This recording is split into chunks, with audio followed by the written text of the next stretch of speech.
Islam, Islam, Islam, and welcome to Moor's Heritage and History School. This is your host, Anna L., along with my co-host, Ms. Ryan Alice L. Peace and love, Anna E. Peace and love, Moorish, everybody. Definitely thankful to be here. Peace, RVBey. Islam, peace and love to all. And Cujo Adwa L. Peace and love, Moors Islam. Wow, peace and love. Right. All right. Before we get started, just want to send a, first of all, I want to let all of our internet listeners know that the chat room is open. Big shout out to the Moors listening over in Great Britain, Japan, South Africa, the Netherlands, the Philippines, Venezuela, Mexico, Cuba, and keeping in mind that I am just mentioning Moors near these corporate constructs, because that's what they are, and also to family that we have yet to connect with. Big shout out to our family listening or via the telephone, calling in and filling up all the lines before the broadcast even begins. Islam, Islam, Islam. All right. Let's see. Before we get started, we are going to do what we do every week, and that is make a public announcement or a public record of Moors that have been kidnapped and are being held hostage for income. These are Moors who are being kidnapped by the employees of various corporations disguised as counties, which we, Moors, and other citizens have been mentally conditioned to believe are government. These employees are kidnapping the people. They're not producing a product or a service, and they are holding the Aboriginal indigenous people, Moors, for either to be released or income to be received indefinitely. As long as they hold these Moors hostage in these prisons that they call correctional institutions. It is not clear what exactly they are correcting, because at law, if injury is done to a flesh and blood being, holding someone hostage and that prison receiving income does not make the injured party whole. All right, so what we do is we make a public record of the Moors Free National Appellation. If we have the county corporation that is involved in the kidnapping, we make mention of that, along with the union state that is bound and obligated to protect all people from foreign and domestic invasion. If we don't have the county corporation name, then we just list the union state that is obligated to protect the people.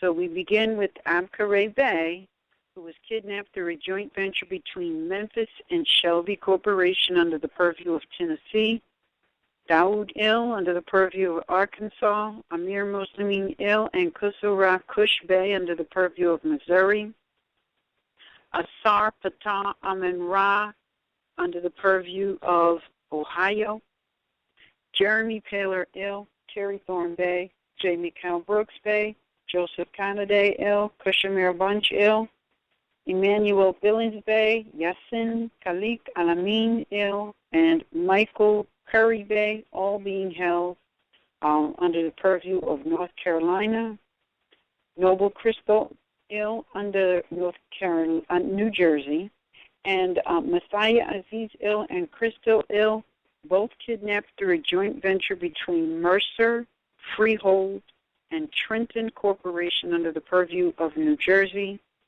Eldridge Teron Fisher Ill and Marquis Sevion Ill under the purview of Indiana, Solomon Bey and Mumi Bey under the purview of Texas, William Barrett Ill under the purview of Virginia, Bomani Abidwell Ill, kidnapped by Chesapeake Corporation under the purview of Virginia, RVBey under the purview of West Virginia, Thomas Lee Bay under the purview of California, Victor Eduardo Avalle Juarez Ill, kidnapped by Harlem Corporation under the purview of Georgia, Patricia Bay and her infant baby, along with Malik Ill, all kidnapped by Atlantic Corporation under the purview of New Jersey.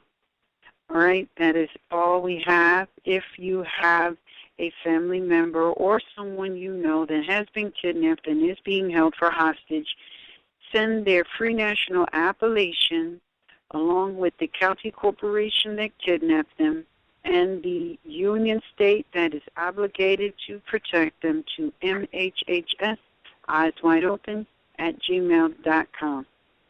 There's also one other All right. There's also one other. Can you hear me? Yeah. Okay, I apologize. There's also one other out of the so-called Philadelphia, Brother Sherwithan, and we had mentioned him once on the spot, and I forgot, I think, to send you his information for mentioning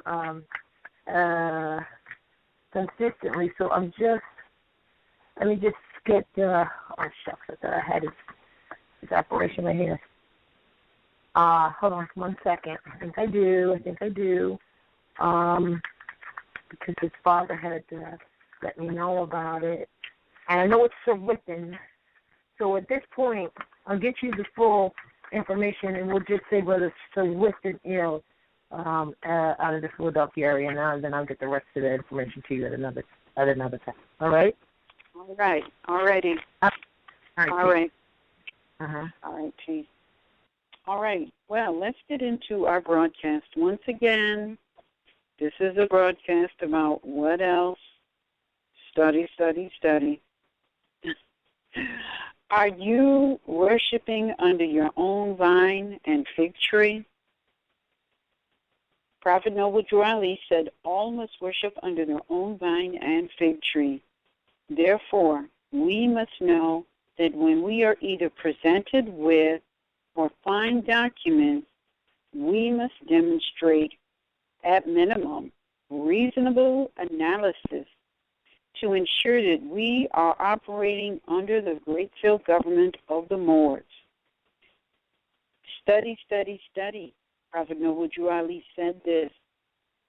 He also said, be careful. Some of your own, wearing turbans and feathers, will put you right back in slavery. Now, I received this email, and it's very interesting. I'm not going to name any names. I just want to use it as just a reasonable analysis, because when we see things or we receive things, we have to be able to do an on-the-spot analysis to determine, am I worshiping under my own vine and fig tree? Because if you are not under the vine and fig tree of the Moorish nation, then you can only be under the vine and fig tree of the United States of America. This is why the prophet said, be careful. Some of your own wearing turbans and feathers will put you right back in slavery. Now, they might do that intentionally or unintentionally. Either way, it is the obligation of the people to do the necessary analysis to determine which vine and fig tree, whatever you have come across, is under. So, and it was interesting because the email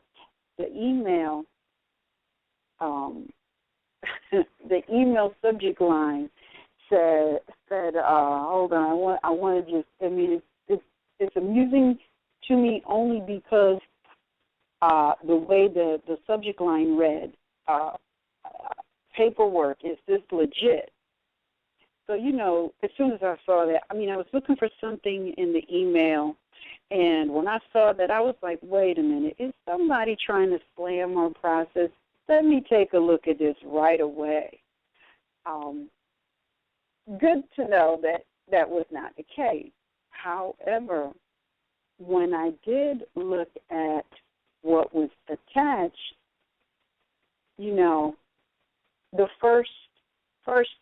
first line let me know that, okay, this is not under the Moorish Nation Great Seal.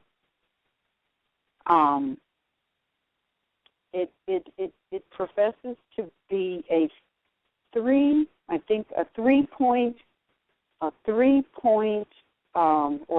process document, meaning it gives you 3 processes to complete, to do that does something. I'm not sure if you are declaring your nationality as a Moor, or if you are declaring that you are a part of some Aboriginal indigenous family. I'm not clear because it really doesn't say. But what I was disturbed to notice is that it asks for some documentation. Hold on a minute. I just want to get to that section because, of course, I'm looking at it on my computer, and I did not print it and highlight it, which is what I normally do. But one of the pieces of information it asks for is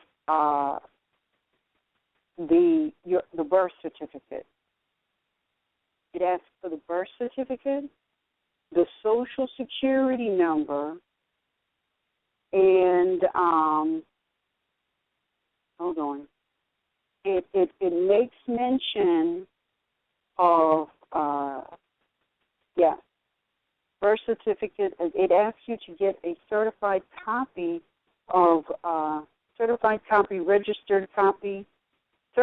registered copy of the birth certificate. Immediately when I saw that, I was like, oh, that's a problem.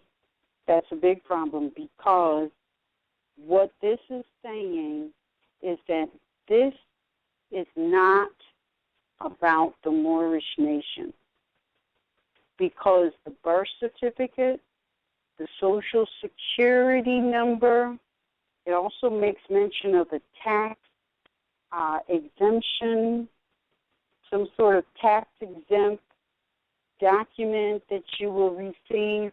It also makes mention of a revocable power of attorney.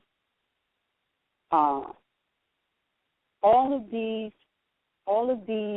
processes fall under the United States of America. They have nothing to do with the Moorish nation. Now, there is a section in here that is equivalent to, let me think. It's equivalent to the dog chasing the bone. And it's crazy because this is like the trap. Whenever they want to trap the Moors, they always dangle the bone or the cat. So you get like a dog chasing the cat type of a scenario, because the bone or the cat is the Federal Reserve note. So it talks about offsetting for the balancing of a book.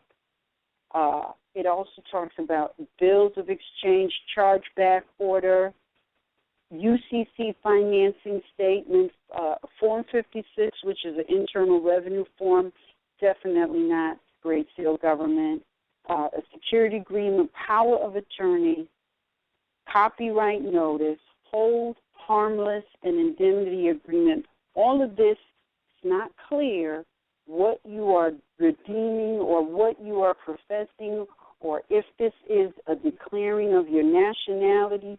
It's not clear exactly what you were doing in terms of your nationality with this document. However, in process 1, it does talk about choose your nobility title. Now, I only know of 5 families, but this one has 7. All right? I only know of 5. Now, I can be wrong, but I only know of 5 families. Il, Bey, Day, Al, and Ali. But this has 7. I'm not aware of 7. When I went to the FBI files and I read everything that they had on Prophet Noble Jew Ali, they only talked about Il, Bey, Day, Al, and Ali. 5. Choose a title which still does not make clear what you are doing. From my perspective, from what I've read and from what I know in terms of what modern Europeans were trying to do back in 2008 as a way of claiming our ancestral estate, that's what this looked like. And even just on just a minimum analysis, I can tell you that anything that is asking you it has the nerve to be asking under the Moorish Holy Temple of Science of the Moorish, I guess that's the problem right there, Moorish Holy Temple of Science of the World and Moorish Science Temple of America. Maybe that's where the problem is. I don't know. But the thing is, anything dealing with Moors, that's Great Seal government. This process is talking about fraudulent instruments under the United States of America that has absolutely nothing to do with Great Seal at all. Definitely not under the... Do you mean they're asking you to... I just want to interject. You mean they're asking you to do some other processes with those instruments, like redeeming the birth certificate, get a certified copy of this, and a tax exempt. Right, We're not tax right. We were never tax exempt. We don't have to ask permission to be tax exempt. They're asking you to do all of those processes first, and then bring that to them, which is really a transfer. Yes. They're doing this. They're holding that part. Right. Okay, I got you. Exactly. Mm-hmm. And there's a cost. There's a huge cost for this process. But here's the thing.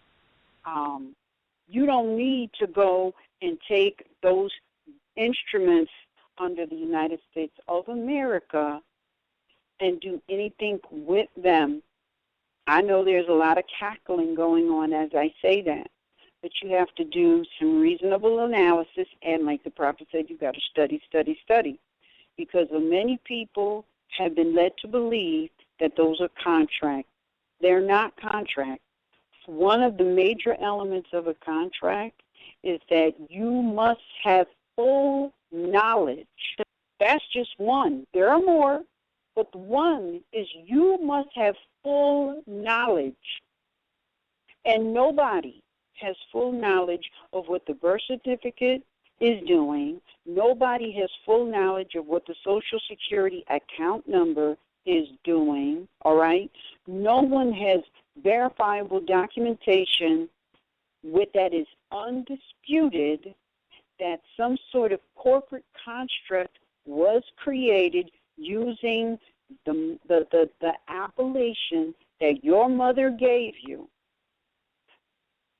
I had a discussion with a son earlier today, and you know, a lot of people are running around talking about this straw man, how they want to capture this straw man, or that straw man is not me. It's a nam de gear, but you got to know what a nam de gear is. This is where study comes in. See, one of the things that I learned, and this is why, we got to go back and have a conversation with some of the elders in our family. Because what I got from the elders in my family is that every single appellation that is used in our immediate family is a family appellation. If a light bulb, a major light bulb went on, and, some connections happened all over the place. Because here's the thing, you got all of these Moors running around here talking about, I'm going to copyright my appellation. Look, copywriting is a modern process that you're trying to use for an appellation that is ancient. The question that needs to be asked is, because this is an ancient appellation or a derivative of some ancient appellation, where is the documentation from my family, my Moorish family, that says that you have permission to use and alter that family appellation? These are questions that need to be asked, not carrot or dog bones that are being chased. The birth certificate, that is not there's a theory.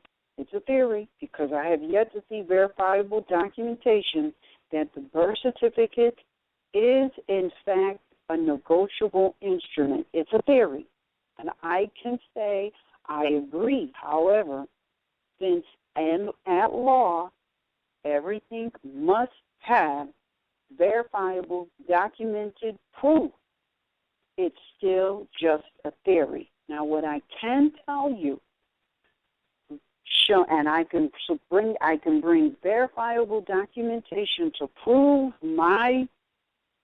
what I'm about to say, is that birth certificate, without a doubt, is proof of human trafficking. Because if you look at where it is coming from, and you do the research of where that corporation was established, or so-called county began, you will find in a lot of cases that they were chartered out of Great Britain or Spain or Portugal or the Dutch Republic, which got taken over by Great Britain. That's a corporation.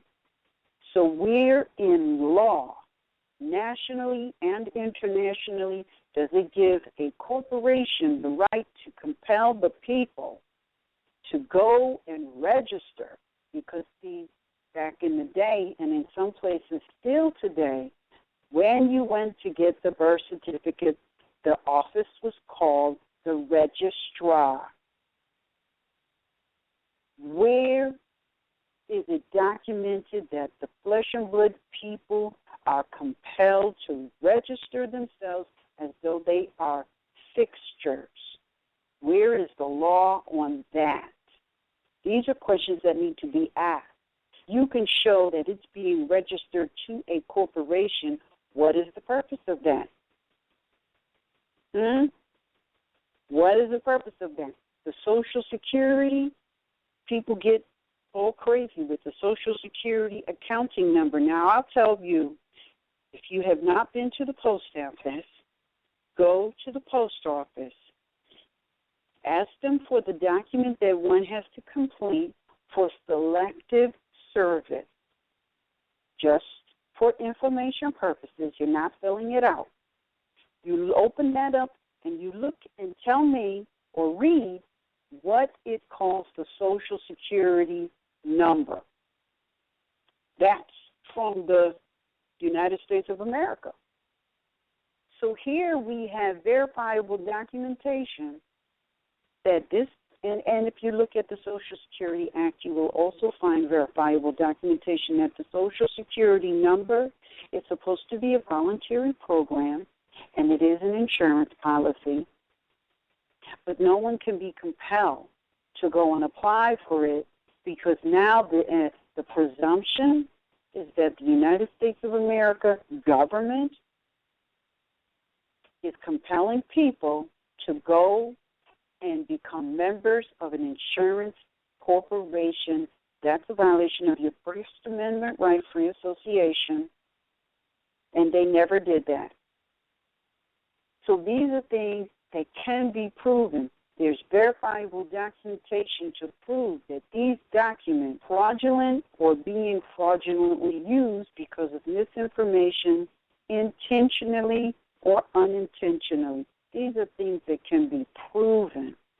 So then we come back to this document that's asking you for you to produce documentation that proves human trafficking so that you can use it to get Federal Reserve notes, which means you become a party to your fraud, your own imprisonment.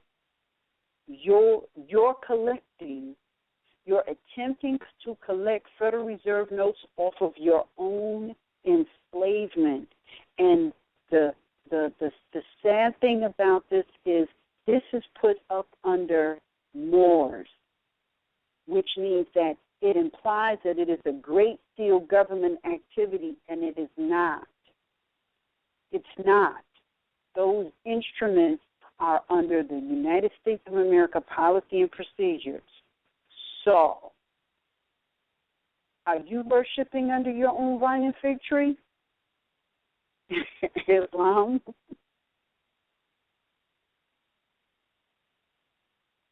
Islam. Islam. I think everybody was on mute. Islam, yes. Just to throw something out there with regard to honoring under our own vine and fig tree. On page 6 of Philosophy and Opinions of the Forerunner Marcus Garvey. If we are to believe the divine injunction, we must realize that the time is coming when every man and every race must return to its own vine and fig tree. So in looking at everything that's being said, for individuals to take a position of introducing you to a process that includes or involves foreign, private, European, bankrupt, insolvent, and dissolved corporations, clearly they're taking you away from your own vine and fig tree and attaching you to somebody else's. Once you're attached to somebody else's vine and fig tree, you're classified as a hybrid. Mhm. Mhm. And then that's how you end up getting played by dirty parts, making you think that you're foreign and you have to naturalize in order to get your freedom. Mhm. Mhm.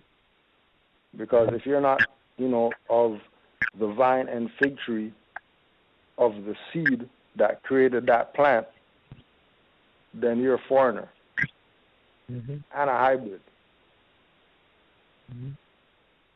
So when there's when you go onto the readable downloads on RVBey, there's a great article on there about living within contracts and how what people should be doing is strangling the straw man. Don't try to play games with the straw man. Don't try to, get some straw from the arms to make straw hats and stuff like that. Put some kerosene on the straw man.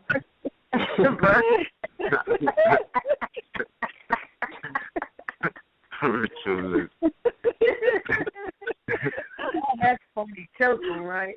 Yeah.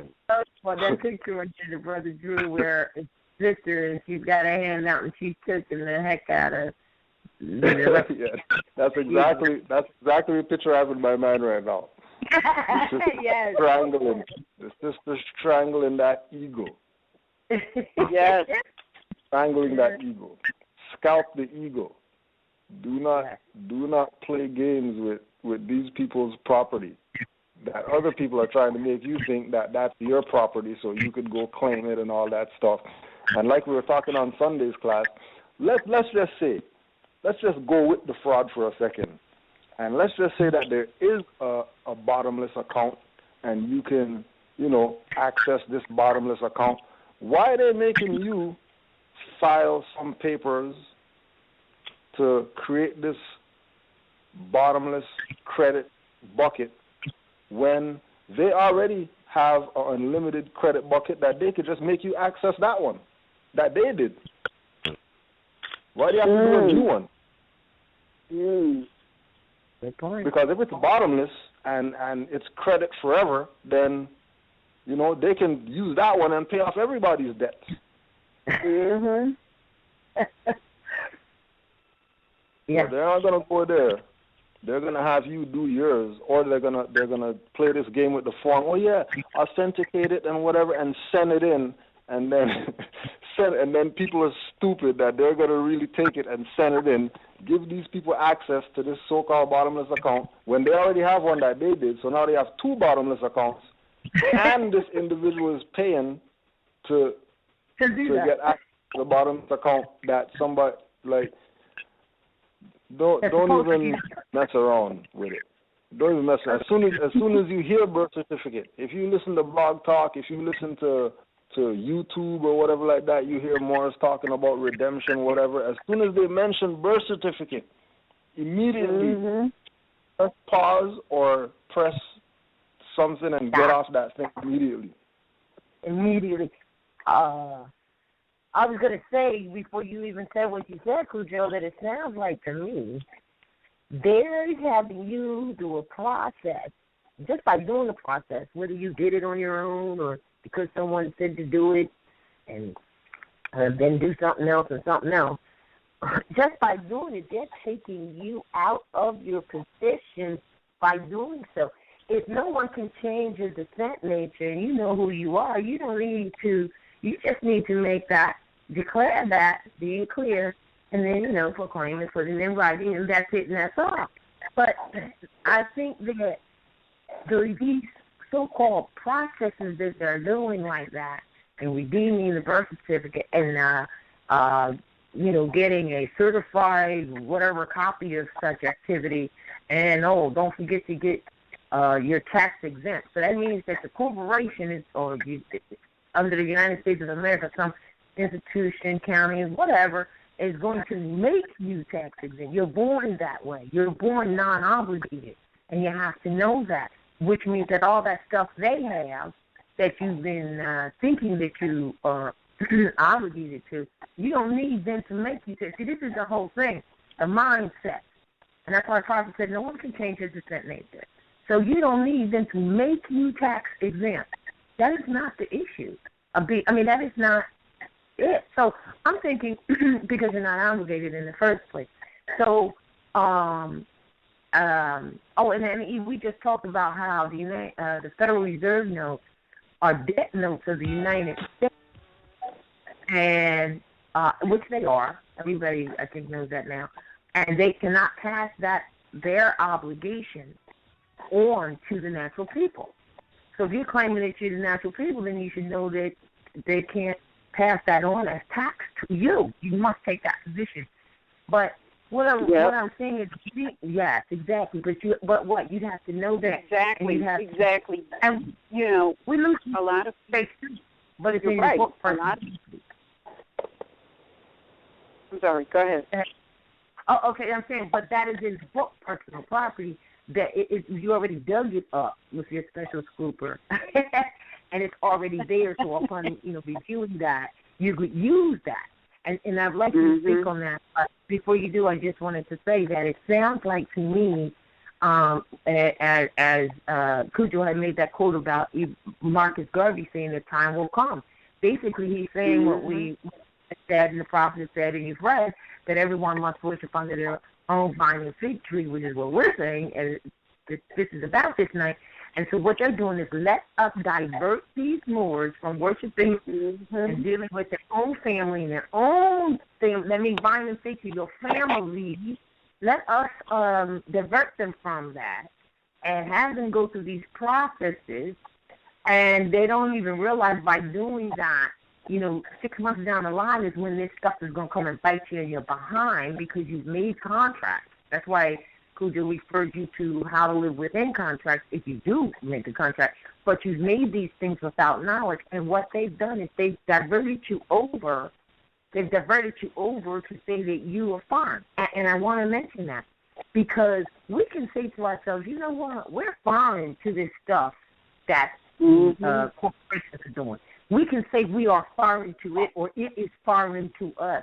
But we are not the foreigners in terms of this land, this ancestral estate. We can never look at ourselves as, quote, unquote, the foreigners. We're not the foreigners. They're the foreigners occupying and operating as they do upon our ancestral estate where we cannot be foreigners too. Now, this is where these stupid, and that's right, I say stupid people, take you into naturalization. Oh, well, you got to naturalize because you're the foreigner and you got to come back in and because the 14th Amendment made you, a slave. That's bullcrap. Everybody knows, even Prophet Noah Ali told everybody that was studying under his work that the 14th Amendment, basically what he was saying, don't pay no attention to the 14th Amendment, has jack to do with it. So how are you going to have people who represent themselves as under the Moorish Temple or under the Moorish Divine and National Movement of the World talking about the 14th Amendment made you this or made you that? And the prophet said differently. And if you study, you'll find it to be true. And on top of that, no one can change your descent nature. So the 14th Amendment didn't change jack for you. And then at the same time, you got to understand who was really the slaves and who weren't. And that the 14th Amendment was never, ever written for natural people. And it says so. This is what study does. If you go look up the word person, it'll tell you in the define the definition of what person is. It says, look, there are two types of people, artificial and natural. And then it says the artificial person as it is used in the first clause of the 14th Amendment. What is that saying to you? They're saying that the 14th Amendment is written for artificial people. So back to the tying up your knots here. If you know that you're not an artificial person, because that's artificial, so you can't claim it, right? And you're declaring otherwise, and you know that the 14th Amendment has nothing to do with you, there's no need for it, that means ignore it. So how are you going to have somebody representing the MSP of A in any way talking about the 14th Amendment made you a slave, and then you have them also saying, and others also saying, we're the foreigners, so we're foreign. No, we're foreign to that crazy crap they got going on, but we're not the foreigners. So all of the stuff that you've been signing, you've been admitting you're the foreigner, and then in the end with that redemption stuff, you actually, literally, and don't even realize it. Why is it that you do not realize what I'm about to say? Because you didn't study enough to know that you were literally expatriating yourself out of your ancestral estate. So as Anna E was saying, and I'm going to pass it back to you so you can explain that tax thing, because you are actually expatriating out of your own ancestral estate without knowing that is what you were doing, and they have set it up. They started when the Moor started rising, the natural Aborigines started rising to their consciousness. All right, they started thinking, what can we do? What can we do? And they are always thinking, what can we do to try to hedge this thing off? So they created all of these processes and things like that, and because we believe we're the foreigner, because we believe we're the slave and all that and stuff. And they know we ain't going to study. They know we ain't going to look into it to make sense of this whole thing. But yet there's those out there that do. And we consider ourselves as some of those that do, which is why we're here, and we're giving you the common sense to this crap. The only support you could ever have, and people do this. Well, they made a statute, a law that says. No, if you studied, you would know that anything they make is not law. So don't come to us and say, well, we got to do it this way now because the law says. No, the law does not say that. The whole point, if it wasn't for the fact that we were being misappropriated, we were being violated, we wouldn't even have to be having these discussions. So, they're the ones who are violating the law, and that's why this is all going on. But I would like you to expand again, if you will, on, and I say this for this reason. We all go through, how are we going to deal with taxes? How are we going to deal with taxes? And here, there's one case, I think it's a Title 15 or Title 18, and a case law to support it basically ties all of that up. And if you would like to speak on that, please. Well, yeah. Well, first of all, I want to say,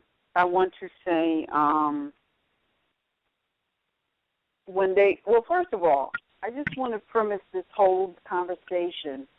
There's all of these processes that's going on. They always ask for like 300, 400, 500 notes.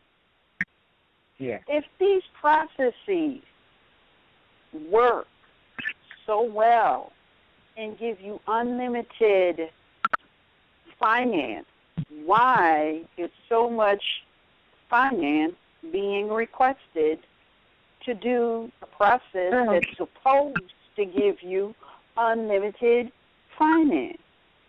Hello. You're right. They can make a call saying, well, hey.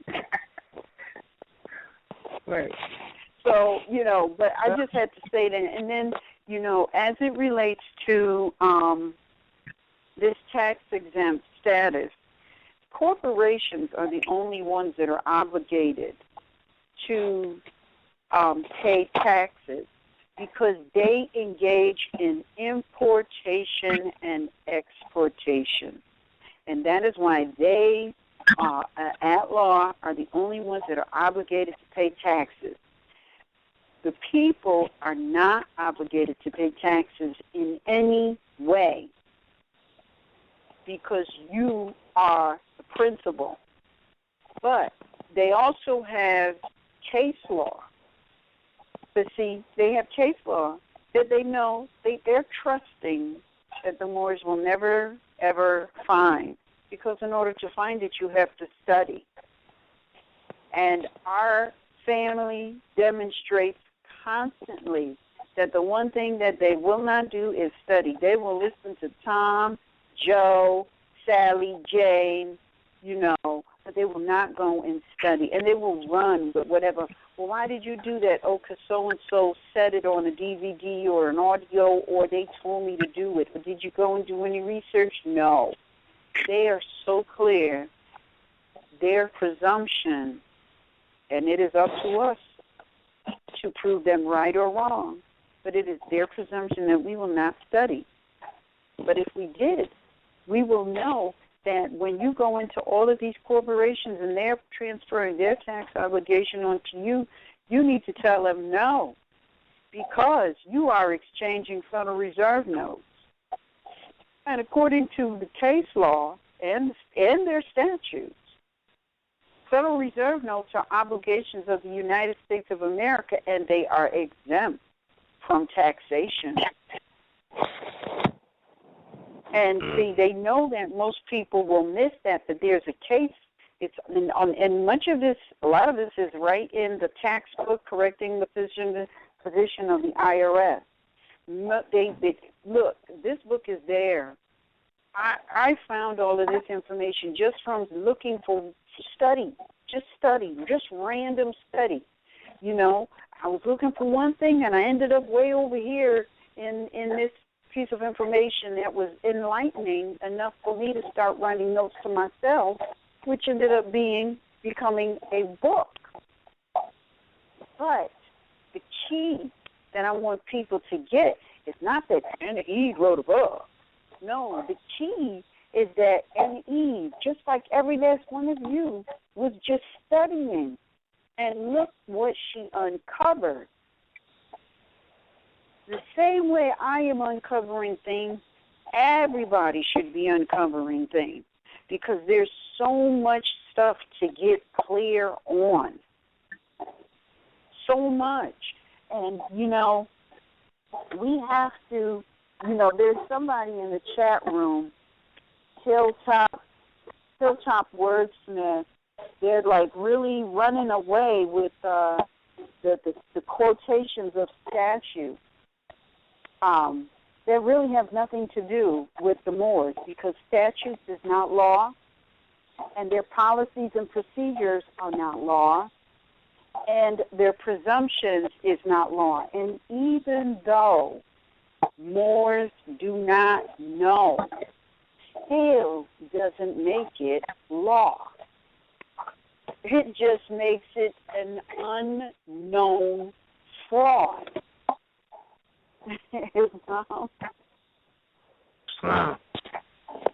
Sure.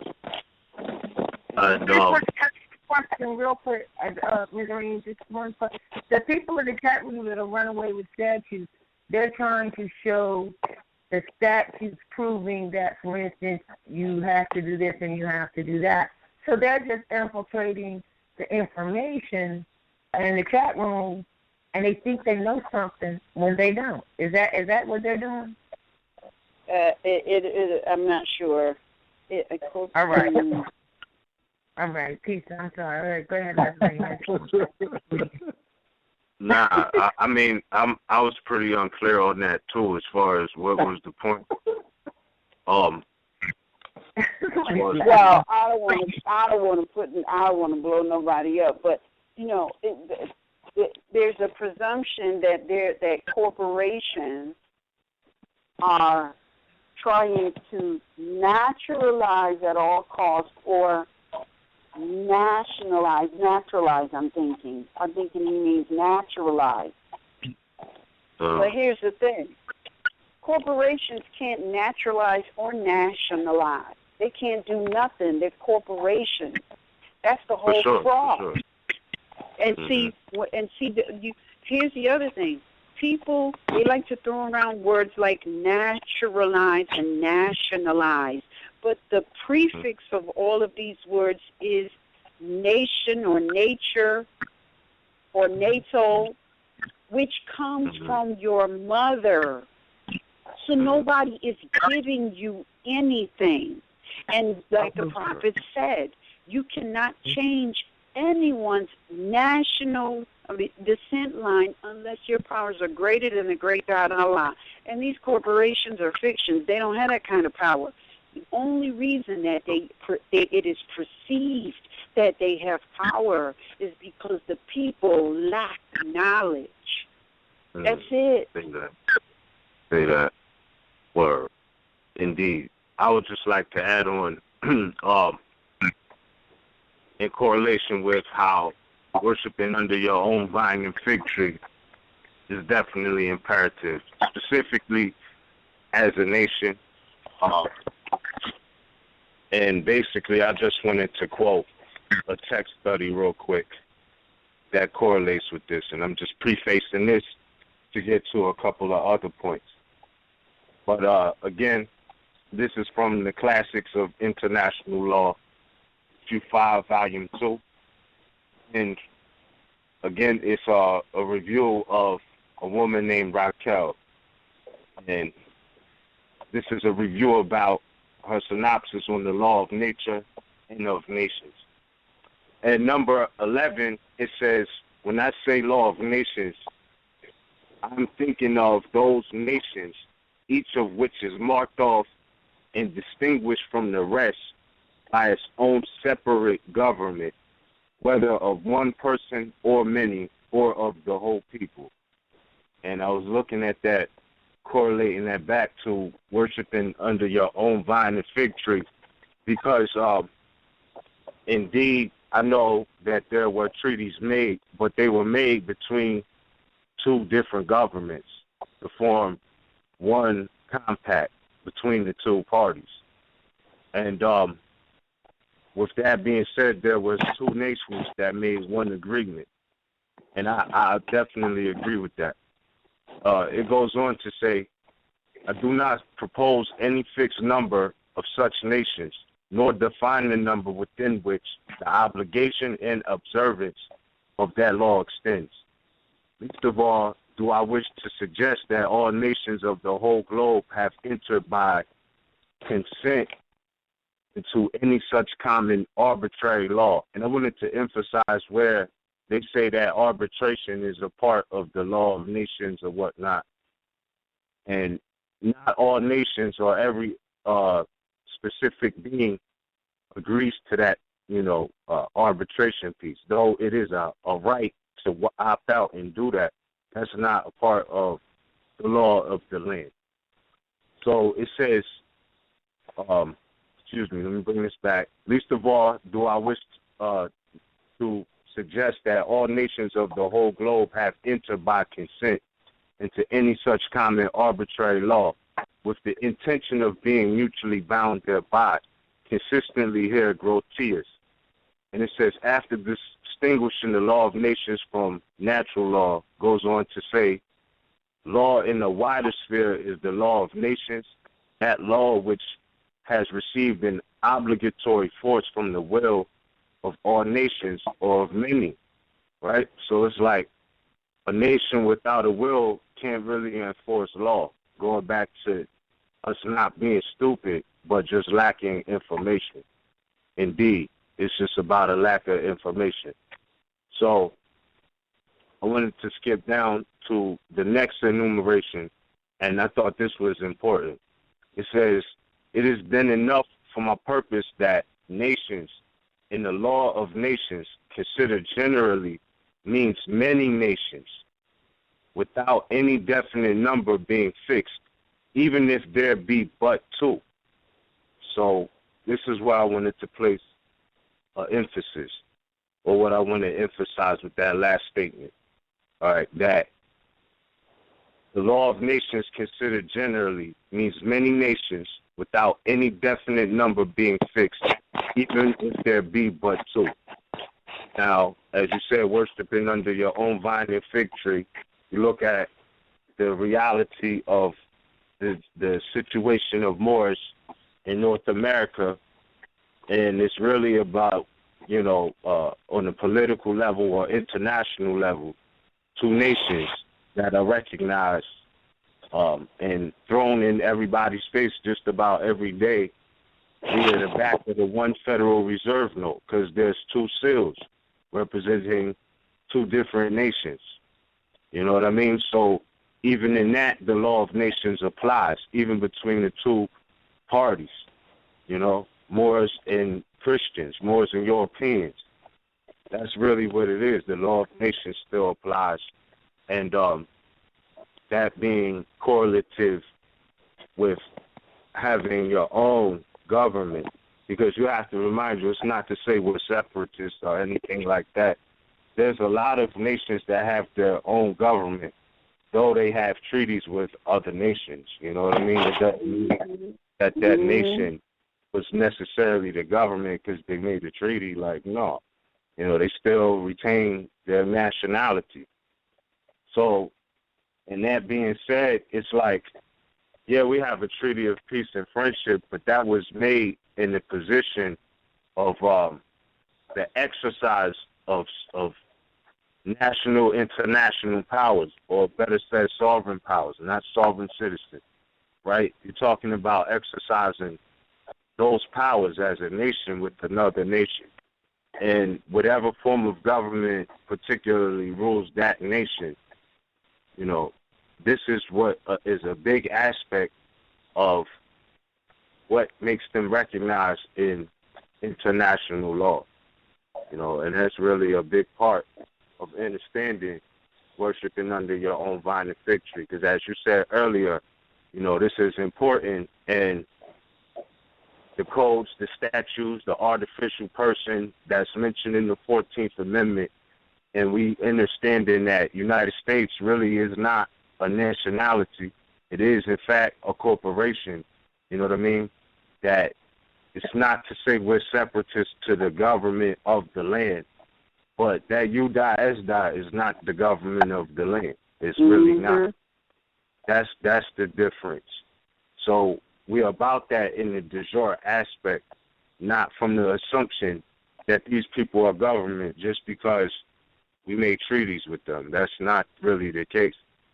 And getting back to that ancient state of mind of foremothers and forefathers, you know, I think that is the pressing need of the hours to come, you know, because there's definitely a lot of diversity at hand, and understanding the power of nationality, the force of nationality, the potential and the latent energies that we have.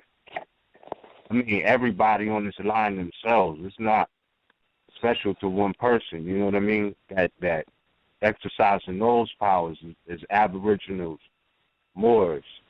You know, that level of activity on the political scale is what's needed, for sure, certainly. So to say, listen, I know who I am, therefore I know who you are, that's really what it boils down to. As far as nationality, being under your own vine and fig tree, and realizing, you know, we had order prior to even knowing who these people were. And with that, I respectively yield the floor for right now. So, hey, Pete, before you yield the floor, can you just the book? Were you just reading from a book? Yeah, I was, and I was speaking from my heart and mind at the same time. But the book. Okay, because but I got a text. Some the people are asking, what's the name of the book? All right. It's called The Classics of International Law, Issue 5, Volume 2, edited by James Brown Scott. Because you have different classics. I think it's like classics of international treaties, classics of international law, something of that nature. But you want all of that if you can, but the classics of international law, issue 5, volume 2, by James Brown Scott, again, is the reference. And the page number on that was 164. You should read the whole thing, if you will, as much as you can. But that's a page that jumped out to me, and I just wanted to share that with the family. There's a lot of references in there to correlate and clear your head on some concepts. So definitely check that out.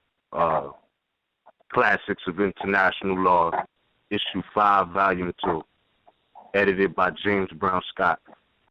And if anybody didn't catch that, you could definitely go back when the recording is over and get the reference again. All right. For sure. Yep. Yes, indeed. Alrighty. I thought there was a question in the chat room, but it's moving along rather quickly. All right. Well, let's see. We have 57 minutes left to the live internet broadcast, and there was a question in here. Somebody asked, what are some good books to read, some good books and resources to study on, and the question was on what topic? And then the answer was, becoming a national, I think it said. Becoming, I just lost it. Becoming the natural person / Moor status. I just want to talk about that real brief because you're not becoming anything. You already are. Say it again. Say it again. One more time. You are not becoming anything. You already are. What you're doing is, that's why the prophet said, if you do nothing, declare your nationality. Translation, if you do nothing, be clear about your nationality, because that's what declare means. Declare means to be clear. Be clear. Be clear about your nationality.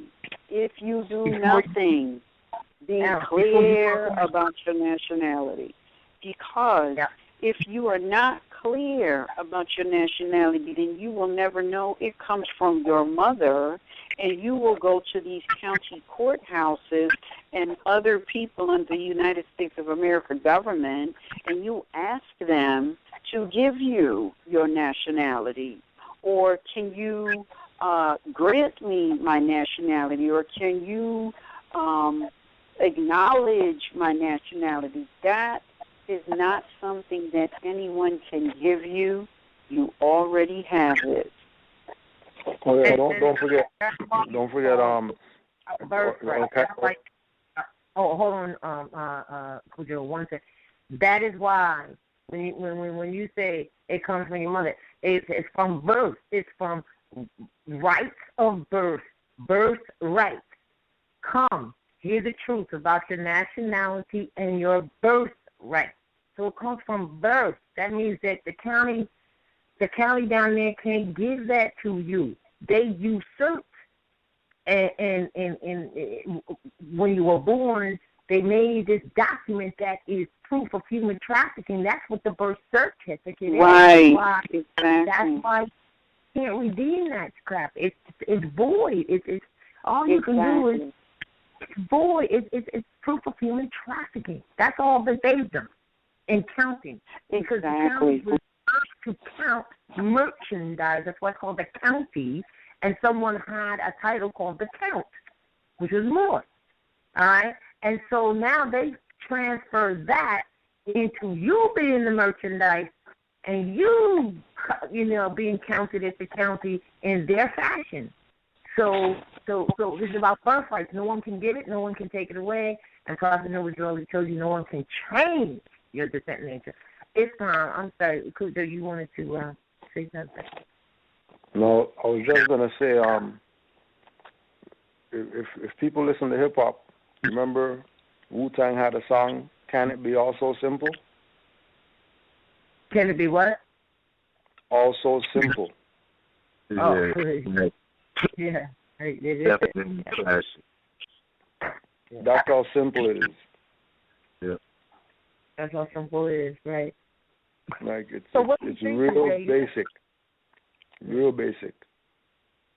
And the key to it is studying, because the priesthood is dead. If anybody's trying to play that they're a priest and they can give you something that you can't go research for yourself, more than likely they're playing you. Mm-hmm. Mm-hmm. Yeah. That's what people got indoctrinated to. That's all they know, and that's why. Here's the problem. This is the problem that exists right now, and I trust will wash away soon. Is that as you come into, if you come into the ancient mindset of your foremothers and forefathers, right, who are the mothers and fathers of civilization on the planet, you bring with you this indoctrination, European or corporate slave mindset. This is why Prophet Noah said, "Hey, I came to take you out of your mental state." He didn't say physical slavery. He said mental. So what happens is people get information, they might be graced with some things or whatever like that, and then they start throwing in this mix stuff that doesn't apply, which is what at the top of the show you were saying.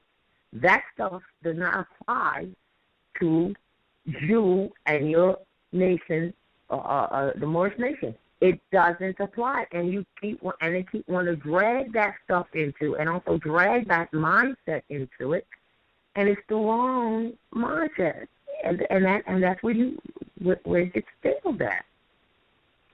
And until that is washed away, which is a mental cleansing, we'll be experiencing these kind of things. Wow. Yes. And I just want to also say one thing, because I've seen this happen with these county corporations. People have gone to put, now remember, the county was for counting merchandise. It was never, ever anything that Moors would go and put in and document anything. That never was the case. All right? But what happened was Moors, somebody put a process together and said, go and record it in the county.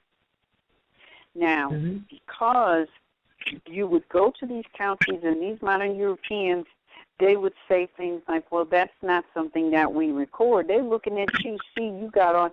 Sometimes people will go in there with a turban or a fez on, and they'll say, I need this to be recorded. And they're looking at you, and they're like, wait a minute, you're the free people. You're not supposed to be recording here.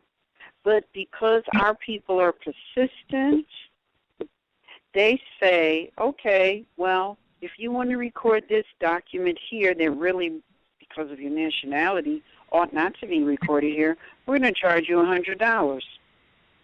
And put it in. And that's what they do.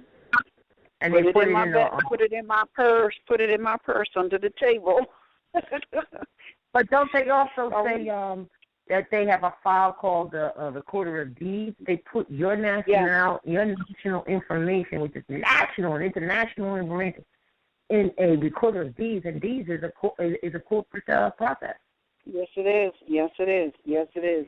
They will also, this is also happening in these county courts, so-called courts, because you got the Moors once again going in there.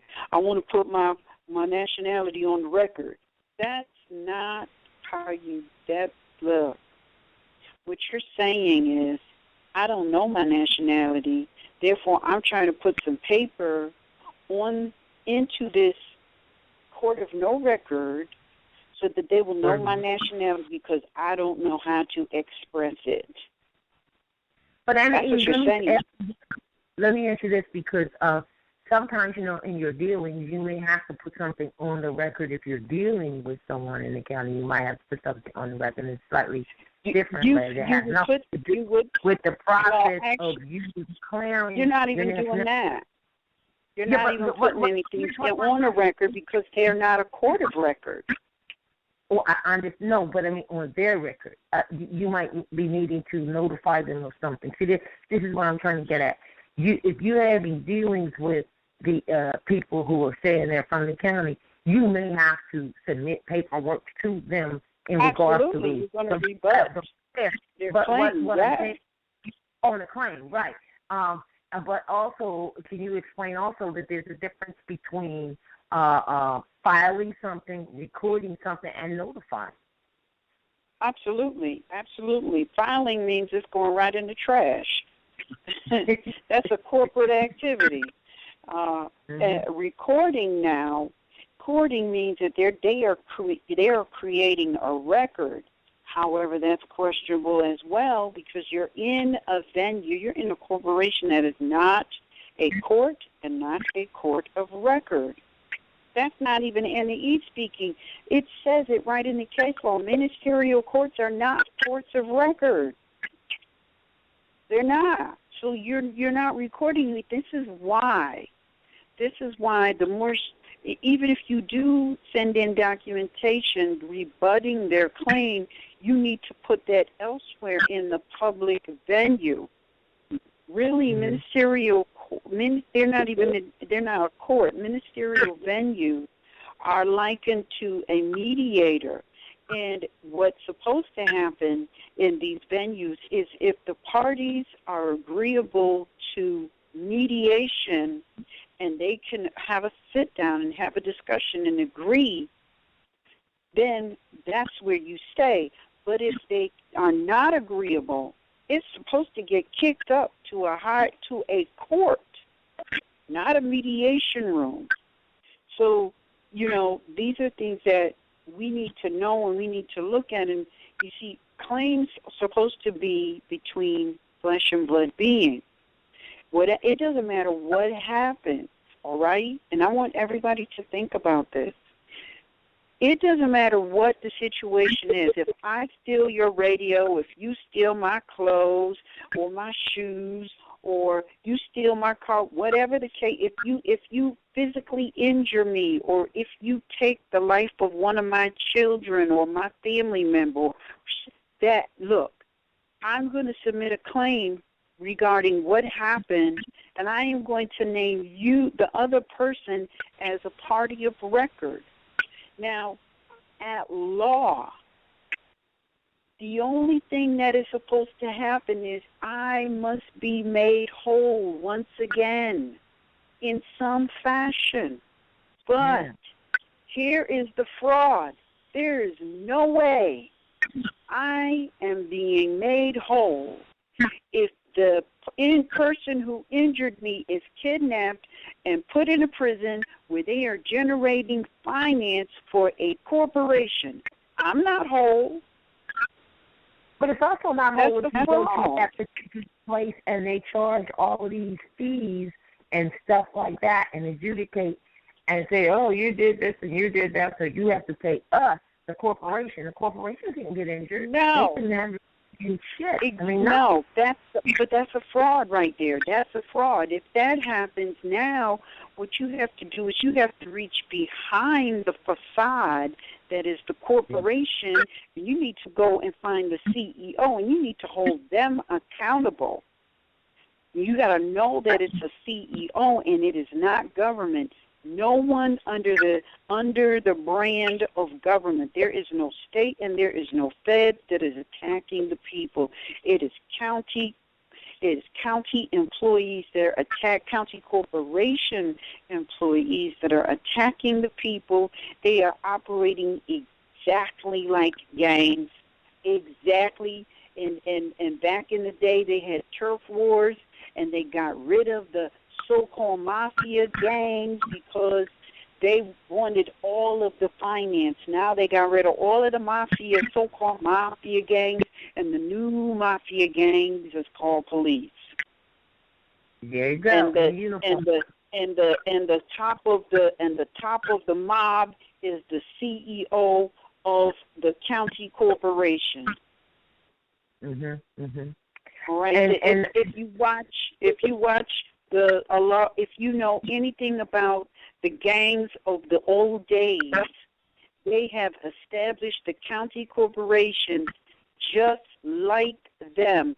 If you watch The Godfather 1, 2, 3, and 2, he alludes to becoming a legitimate operation, and in 3, he is a legitimate operation. Today, if you go back and look at the history of the counties, you will see Godfather 1 all up in there. And then when they was getting rid of all of the so-called mafia gangs, that's 2, all right? Because, see, it's just a gang warfare. That's all it is. And then 3 is what we have today. They have legitimized their mafia business. They've legitimized it. If you look at the history of the mafia, they always they ran, believe it or not, they ran the trash industry because everybody got to get the trash emptied. Yeah. Every major trash company in operation today is owned by a so-called mob family. Now, look at this.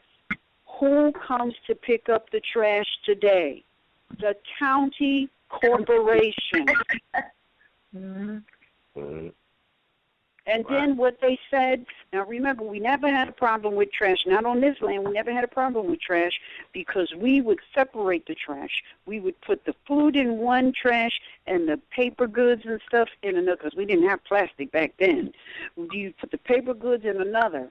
The food would go in a composting thing that was built into the ground, and it would fertilize the lawn or the vegetable garden that everybody had growing. The paper was burnt. So now, how did the corporation get the people to stop doing that and and start paying them, they said it is now a new ordinance of the county that you cannot burn your own trash in your backyard. Okay. And see, I remember back in the day when people used to burn their trash in their backyard. Or compost. They don't. Compost.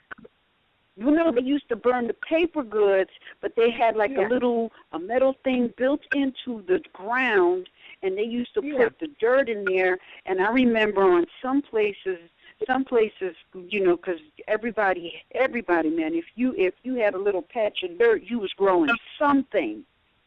And some people had a little bit, some places had a lot.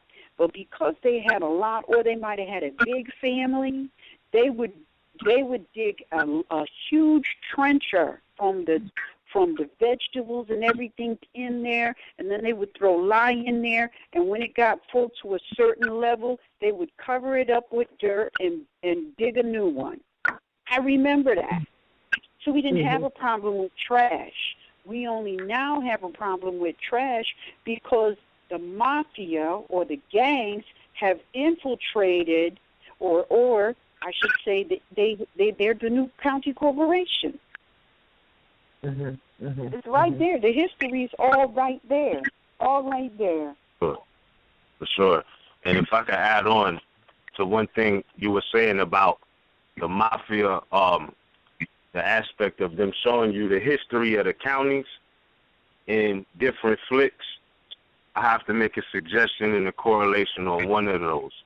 It's there was a series called Boardwalk Empire, and they show you right in there what's really going on, like how this really was going down. These are just the same quote unquote politicians that was the crooks. They just had the position to, you know what I mean, ward anything coming their way off, basically, in certain situations. But I say that to say this, on there, it was this dude named Remus, because they had different politicians at the time of the 20s on this particular show. This is like during the 20s thing. And it was this dude named Remus who was running liquor or whatnot, and he will always refer to himself in third person. So it'd be like, it's like me talking, saying, yeah, you got to meet Ms. Raheem, or, you know, you saying to somebody else, you got to meet Anna E. Like, he will always refer to himself in third person. So it's funny to me because I was reading this CMB's book, Clock of Destiny, Volume 1, and pardon me on the page number, I forgot, but he mentioned a politician or senator of somewhere, it was either like in Kentucky, Missouri, somewhere out there. And I'm like, well, who's Bilbo? Let me do some more research. So I looked up Bilbo, and he was noted for always referring to himself in the third person. So I was looking at that like, oh, okay, they're telling the real history in a different way, because they had Hoover, what's his name, Ronald Reagan, all these different politicians during different times or whatnot. They were all in there. Excuse me, I don't know if it was Reagan. It was one of those dudes. But it was showing that all of these people were corrupt and running the rackets, Commodores, all of these. So I just wanted to add that on. It was a reference for what it's worth to whoever. That correlation between Bilbo and Remus, I think that's who he was talking about, because they omitted different names. Yeah, for sure. For sure. And that's a true story. Yeah. Yeah, that Boardwalk Empire, everybody should watch that, really, because they talk about this eastern seaboard stretching from the Atlantis Islands, we call it, or what they call Atlantic City now, mainly concentrated in Atlantic City, of course, all the way up through to New York, back, as we know, New York today, into Philadelphia, And I think basically they just stayed in that what we call tri-state area, and how things came about. And it's so funny because, they're talking about the 20s, and some of the names of these Europeans that was the players in it, we looked around today and we see things to this day named after them. Different hospitals. You wonder, how did they get there? How did they get their names? Different institutions. They got their names from these people. But there is a issue. There's an interesting thing, but I'm not going to bring that out because I know it's coming out in your book, man, that we going to be doing that about the two rooms, the two types of rooms, the rooms that had the running water at this time in Atlantic City, or what we know as Atlantic City today. They were called the American suites, and the ones that didn't have it were called the European suites. And it's crazy because we actually did a tour of a very, very old restaurant, which was most exciting because it was my solar return. And we went there, and it's been up. It was where a lot of the actual players, Capone and all of them, actually ate in there, where they had the prohibition on liquor at the time. They had the liquor stashed in the booths and the seats, and they showed us where they were, and the seats were numbered and all that, and that is still there, because we asked for a tour. We went in there, and we asked for a tour, right, and they gave it to us, right? And we also ate food. It was great, but they had a sign up, and they still have something that's actually ingrained in there, and they had a sign up, and we took pictures of all this stuff of where they were actually dealing with the American suite. So we know the American wasn't a European, that's for sure. And the American suite was definitely talking about us, because we were the people here at all times before we even got here. And some of the buildings that were in Great Atlantic City, such as the Moor Hotel, which was humongous. I mean, just overwhelmingly huge, in the Marlboro Blenheim, and some of the ones where resorts was called, I forgot what they called it, but some of these buildings, they were our stuff. And if we knew what we knew now, we would never let them knock that stuff down. Never, because they knocked the people. Yes. I mean, let's think about it. Moor Hotel, Marlboro Blenheim, all of the stuff that was actually in these buildings was proof that we were the ones that were coming off of the ocean, off of the Atlantic Ocean, coming to these shores. And then the Monopoly game that everyone knows was named after all the streets, in Atlantic City was named after every 52 Union states. There's like a lot of history that is right here that we just don't see. You know what I mean? And we got to preserve it. And that's what we were doing with a lot of the stuff that we did take pictures of and wrote about. But I want to say this before we go on, because I know you got to answer the phone. My spirit was telling me that someone, as we were talking about reporting, filing, notifying in the county, and we said, of course, if you have an issue with someone who is represented or comes out of the county, of course you would put something in there dealing with a claim, but it is not how you would do your national proclamation and the proclamation of that. That's what we're trying to get clear with people, that you don't do that at that level and think it's done, because they are nothing. They are corporations, and a lot of times you'll find that people who do go and let them know stuff that they shouldn't even let them know.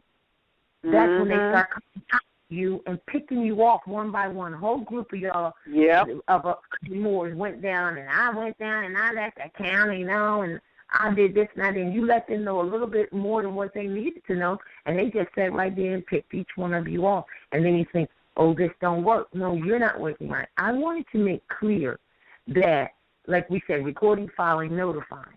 Now, what we suggest for people to do in the quote-unquote process, if you will, want to call it that, or the procedures that you should take on yourself that we assist you with, is that we notify. We don't record, we don't file. We notify because a notification is a lawful notification. It's just letting someone know. It's not asking permission. It's not waiting for them to return something. And we notify the Department of State, like as an example, the Secretary of the Department of State. Do not get that confused with the Secretary of the specific state. Let's say if you're in New York or Atlanta, Georgia, or wherever you are. The Secretary of the State of Atlanta, Georgia, the Secretary of State of Atlanta, Georgia, is not the Secretary of the Department of State. The Department of State means all of those 52 states. They're ahead. They're over all of them. So when you notify them, such as the Secretary of State used to be Hillary Clinton, I always stuck on her. I know it's Jim Carrey. I think it's changing again now or has. All right. They're over all of them. So when you notify them, that is what is meant by notice. Notice to the principal is notice to the agent. So the principal is the Secretary of Department of State, which is a department of all the states, because they're states. They're quasi-national domicile states. And then they have the responsibility to do or whatever. If you've already notified the Secretary of the Department of State, you've notified the principal, and the state that you think you're in, that you refer to, that is the agent. That's just an agent of or an enclave of. And then the counties and any other corporations that are established around you are all established under that state, which means the state is responsible also for them. I say all this to say so that it's clear as to why that is done. Now, the Secretary of the Department of State, remember, they always talk about having responsibilities of foreign affairs. But if you really go and study, I did. I was looking up because I wanted to send them something on some other matter, so I looked up what their duties were. I mean, I went on the Internet, looked up what their duties were. I have the paragraphs on what their duties were, but it includes domestic. It includes promulgation. In fact, no law can be promulgated and become law on no statute that is proposed unless the Secretary of State promulgates it, which means publishes it. Not, Joe Blow next door publishing it, not, anyone else. So it's not just foreign affairs that they do, it's domestic, which is home affairs. And they are occupying on our homeland, so we notified the Secretary of Department of State, the Attorney General of the Department of State, not the little minions that are underneath, because as we said earlier, half of the so-called courts that they have aren't really courts. They are not registered or not registered. What's the word I'm looking for? With, like, if you write to your State Department or to the State Department, they'll tell you if you write them, I'm sorry, but they're not under our jurisdiction. That's gold for you, because that means that they're not recognized as a court anywhere. That's what it means. And even as an administrative court, they would have to have something in the Department of State saying that they are who they are. And if you do check it out, you find out they're corporations. They're only fooling the people because the people lack the knowledge. And one other thing, Ms., you were right. I know you weren't correcting me, but it is a correction. I said these stupid people, and I ought to said so.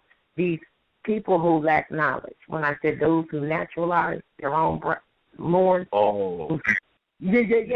I definitely wasn't. I was not understanding what you were saying at all. But you're absolutely correct. Instead of saying you're stupid, because none of us are stupid, we just act that way. We just don't study. Yeah. No, but I don't want to sound harsh, but it is a fact, and this is no disrespect to anybody, but it is a lawful and legal word for people in that state, and it's the definition of idiot in the Black's Law Dictionary. If you look at that, it's not to disrespect anybody, but it is a state of mind, not necessarily stupidity or mental retardation, but it's there for a reason. So. But does idiot say someone who doesn't have nationality or something like that? Oh, all right, hold on. Go check it out. Yeah, you got it, because it's a very important that when we read. See, this is what studying will do for you. Once you thought something was or whatever, when you start tying it up, you realize, wow, now there's root words and then, derivations of such.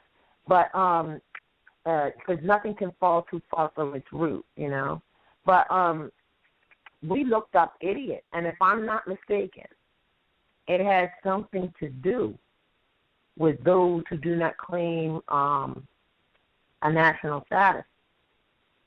It's correlative.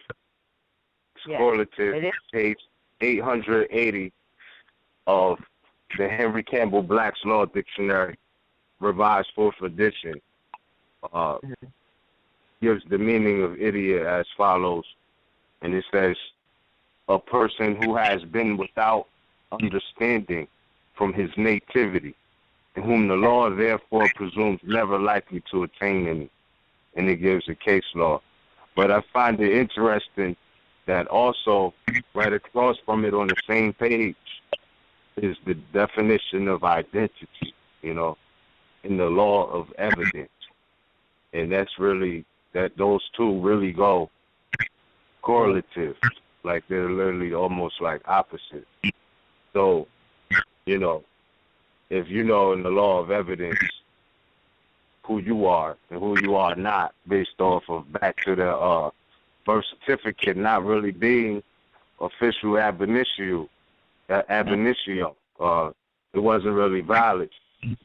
So in the law of evidence, it definitely doesn't meet, the standard of identity. Absolutely, and that's why Chase and accurate.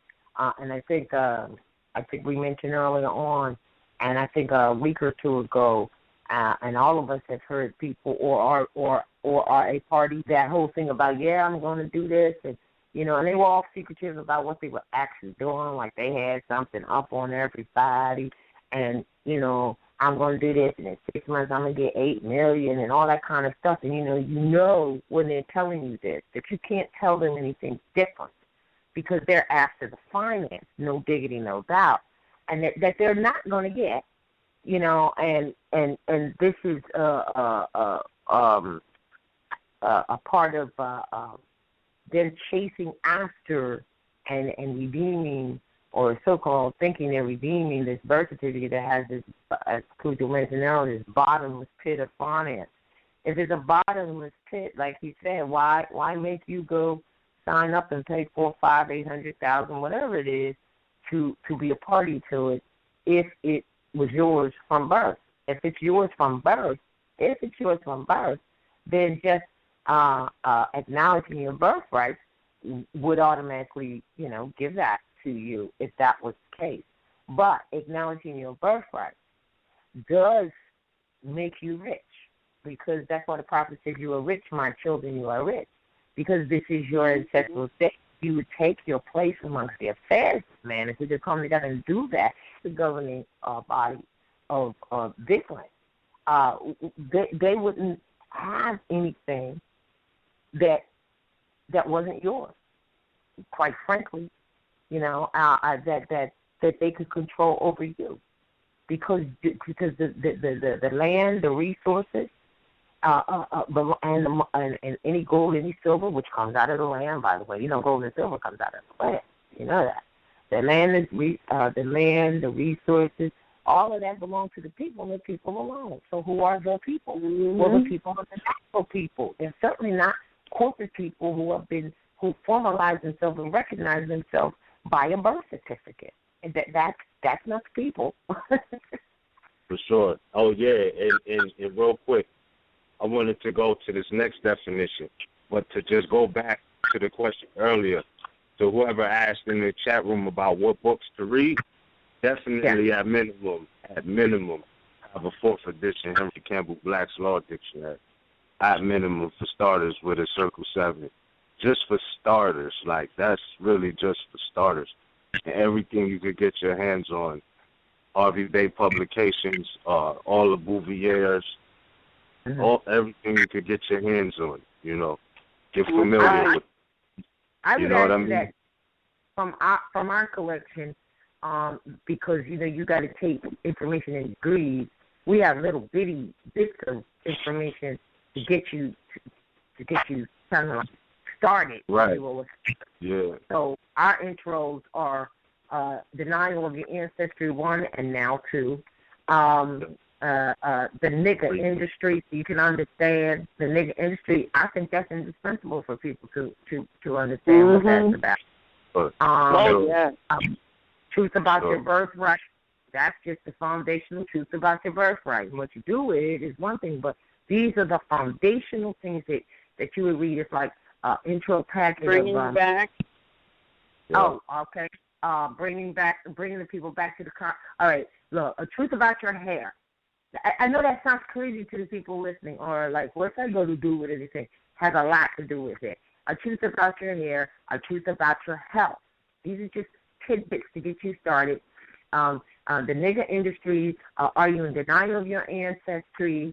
And what's the other one is? I would say definitely.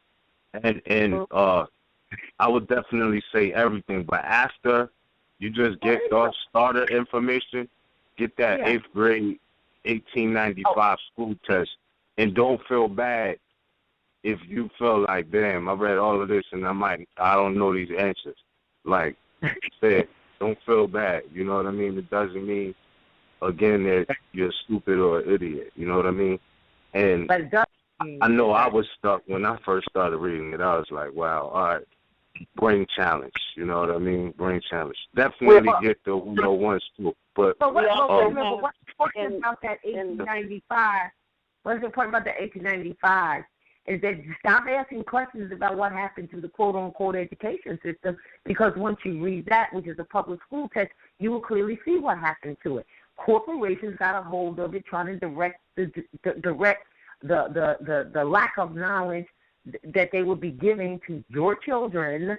That's what happened to it. And after you mentioned in bringing the people back to the Constitution fold, you need to read that as you realize that you're going in a new direction of study, and then you go hit the MSc, the information regarding profit and neutrality. You have got to know that whole thing got infiltrated, and that's why bringing the people back. Now you're not going to be fooled by anybody that's in a temple that's trying to tell you that the problem wasn't talking about law, that the problem wasn't talking about enforcing the Constitution. If you read bringing the people back to the Constitution for the government, before you go into that arena, you will have enough foundational information. Then you graduate into the misunderstandings of the Moorish, divine and national movement, and prophet and neutrality. Now you really get some information. And then you can go into the MHHS-Eyes degrees book, because it has 7 tests in there that you could take, and the answers are also to them. Yeah. And so if you get those, this is indispensable to the foundation of what appears to be unique. The only thing that is unique about this information is that it was hidden from you, and it was hidden in certain private societies and stuff like that.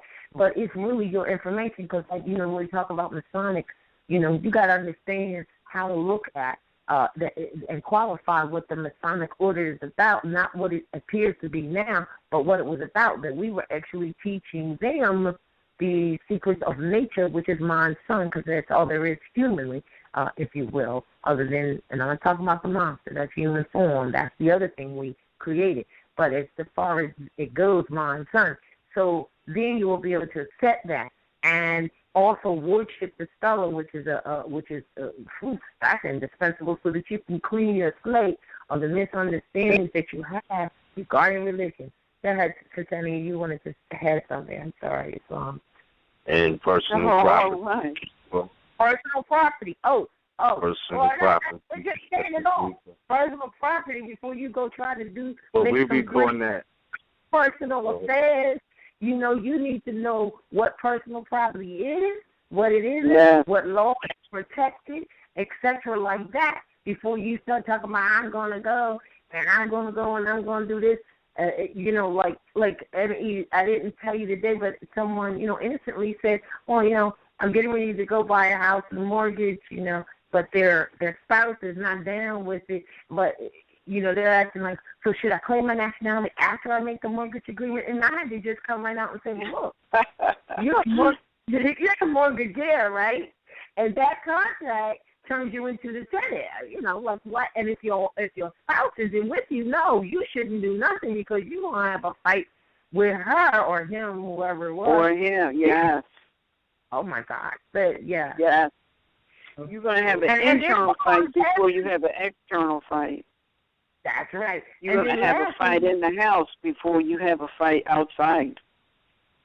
That's right. The family. So, and then lastly, we can't forget correcting the position of the IRS. You know, all of the essential because the next thing that you want to do, actually the first thing, for me it was the first thing I did besides battling the driving instrument, with the driving instrument and showing that all the stuff they were doing was collusion, but taxes, you know, like, because, you know, not paying taxes, income taxes as well as sales tax. You know, the sales tax is simple.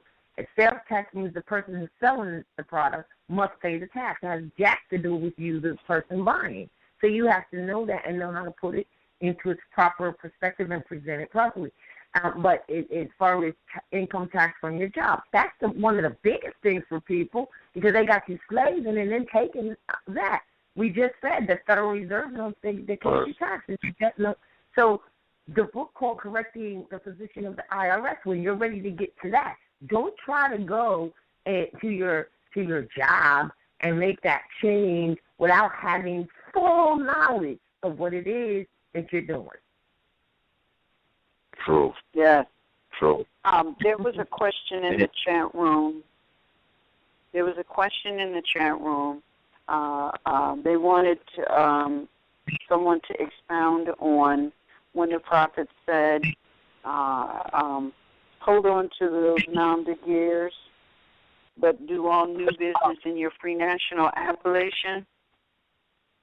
I would like to just add my 2 cents on it, and I'm sure everybody else can add theirs, and I'm sure Kucha could probably add a little more with some of the inside information that he may or may have regarding to the prophet's words.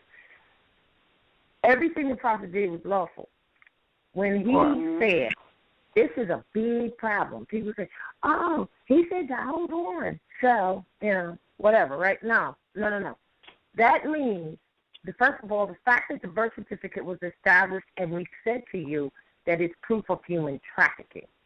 So that not there is proof for you that they were doing human trafficking. And so when he told you to do all your new business in your new appellation, because that's old business, then you would have to use the lawful position of ex-rail.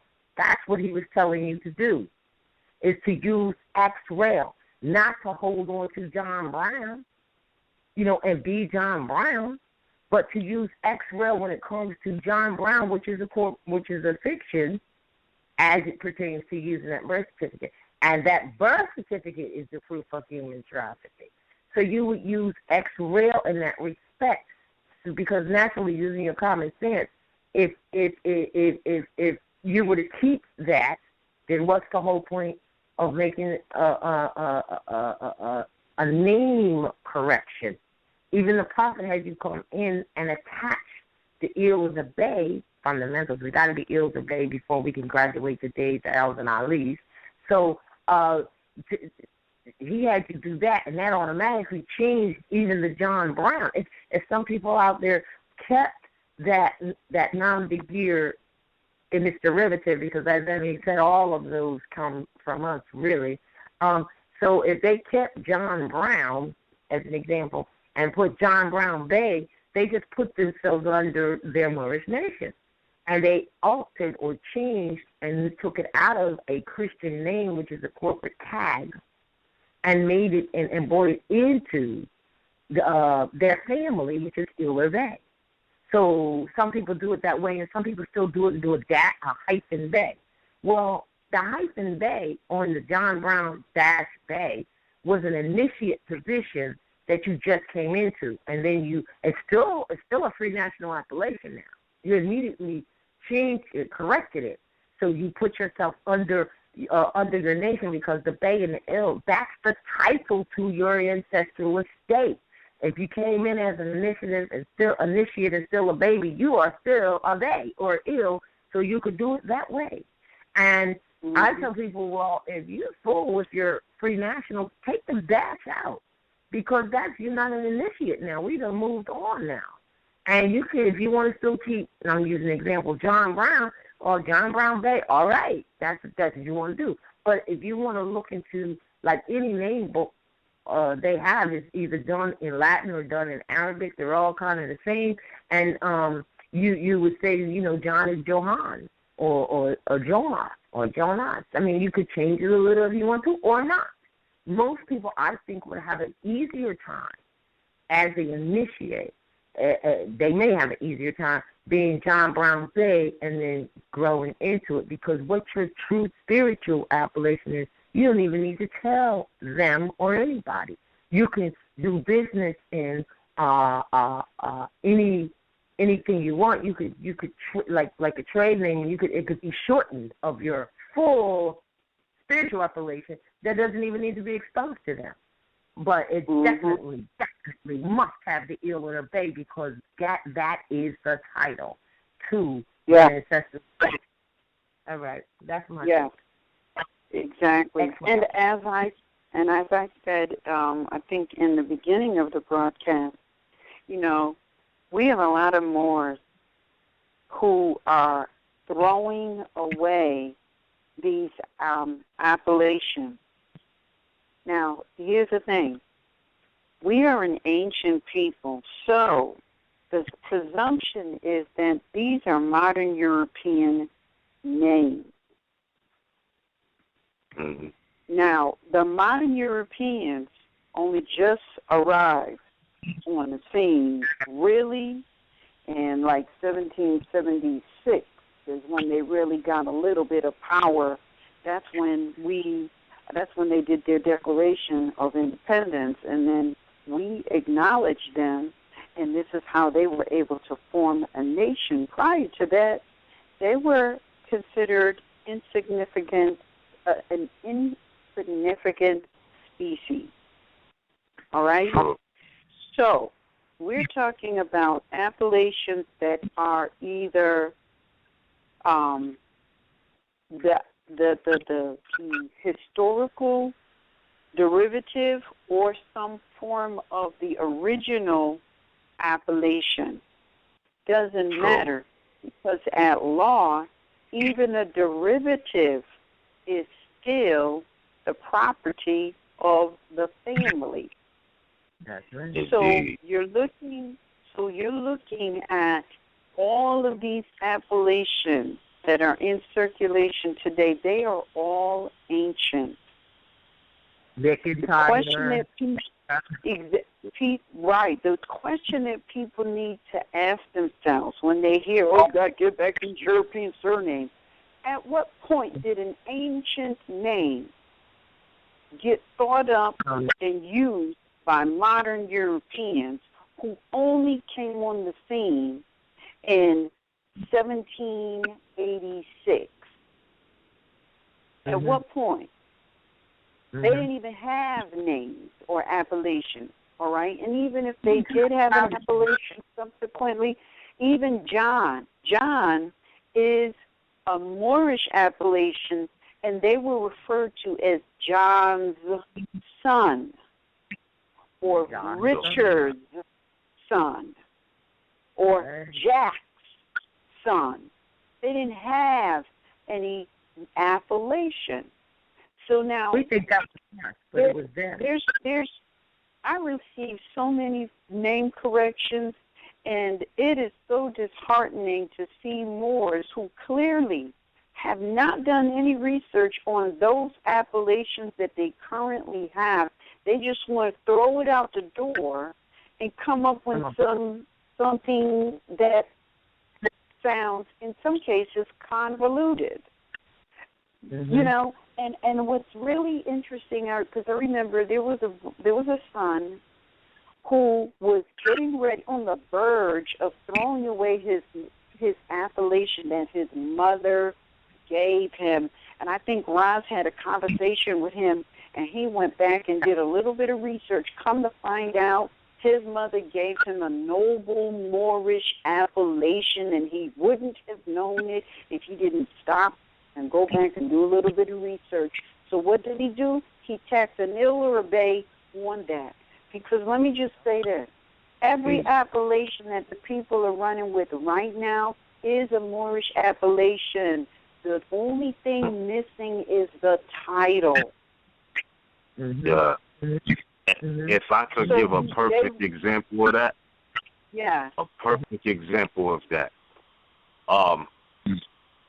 I know someone with the last appellation, Murray or Murphy, right? Yeah. Already have Aboriginal first appellations with that Murray appellation. There's nothing else to do but to just attach that L in the bay in that particular situation. You know what I mean? It's already there. You know, even though you see Irish and people like that claiming those, but then you go back to the history.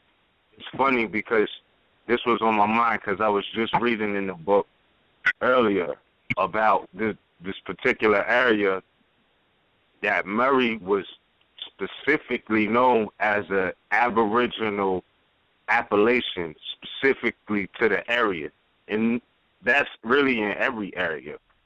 Moors were there. So it's like you can't just, it's no need to get rid of that. Like it was there for a reason, like you said. So for sure. Look at the twins. Red Pill, Blue Pill, one. Right.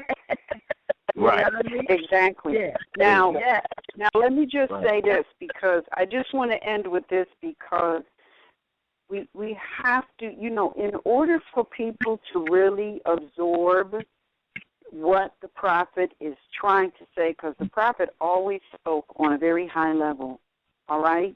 That means that us with our little lower level thinking selves, in order for us to get a grasp of where the prophet is coming from, we're going to have to sit down and take a couple of months and just think about what was written.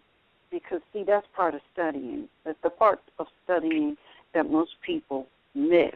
You can't just read it one time and run.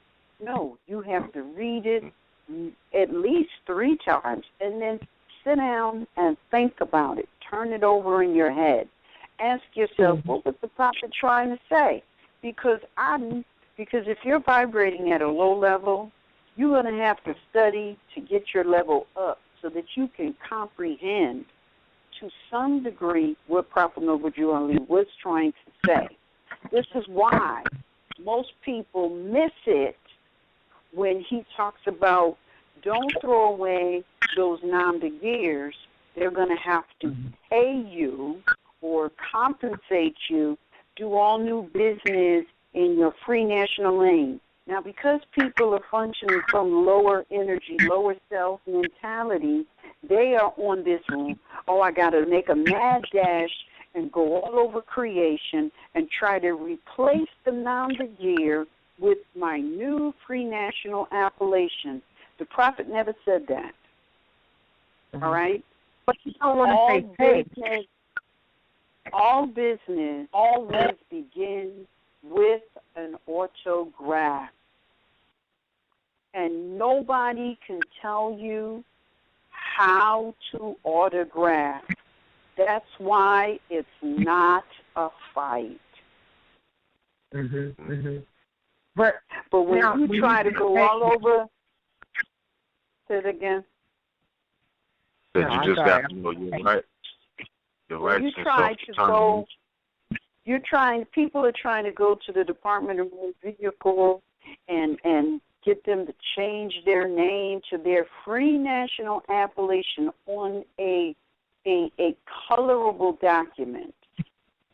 That you don't need to do that because, see, it is your autograph that brings that to life. And then here's the other part of that. If you know how to autograph, your autograph can kill it as well as bring it to life. Right, that's right. If you know how to autograph. No doubt. Right. When you said going to pay you, the deposit didn't say you're going to be paid, and we didn't mean it. No. Yeah, they'll have to atone. You know, no.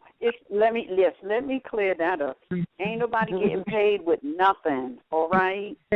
Because there's nothing to pay you with.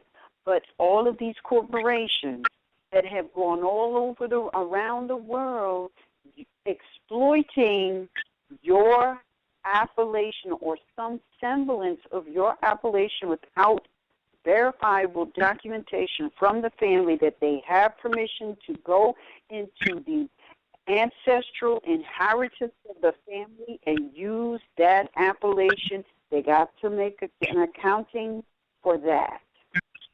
Mm-hmm. I want to say this too. I mentioned XREL, and to those who want to know more about what that is, of course you can look it up because it means that you have information regarding that non-begeer or that corporate fiction, that you have information, and it doesn't mean it's you. But if you want to know more about that, go on the the page that's called George Pruden's page on the site, and you will find an article there in regards to XREL and also in regards to what's the other thing that we have on the XREL and hold on, just give me 2 seconds to just find it real quick. It's the page called George Prudence page on the left-hand side on our navigation on the left, not the top navigation, the side.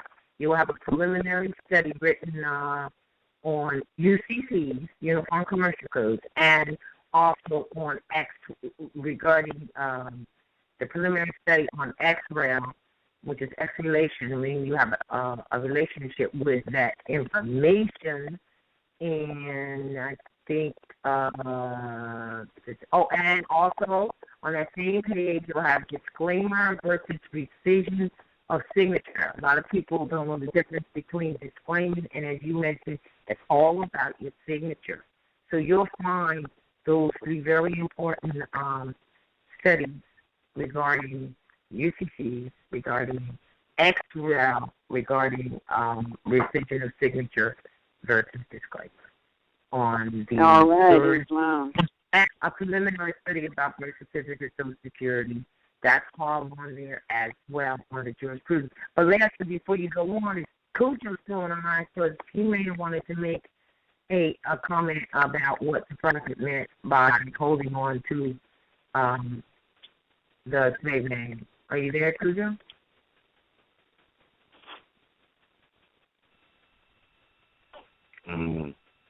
Is he there? He dropped off? No. And we missed him? He probably dropped. No, he's still here. I wonder if he fell asleep. Cujo, where you at? Cujo works really, really hard. Yeah, I think he may have walked away from the phone. But what I want to do, we'll get him. We'll get him. What I want to do before we go and ask, start taking calls. I should have made mention of this at the beginning, but we got into it.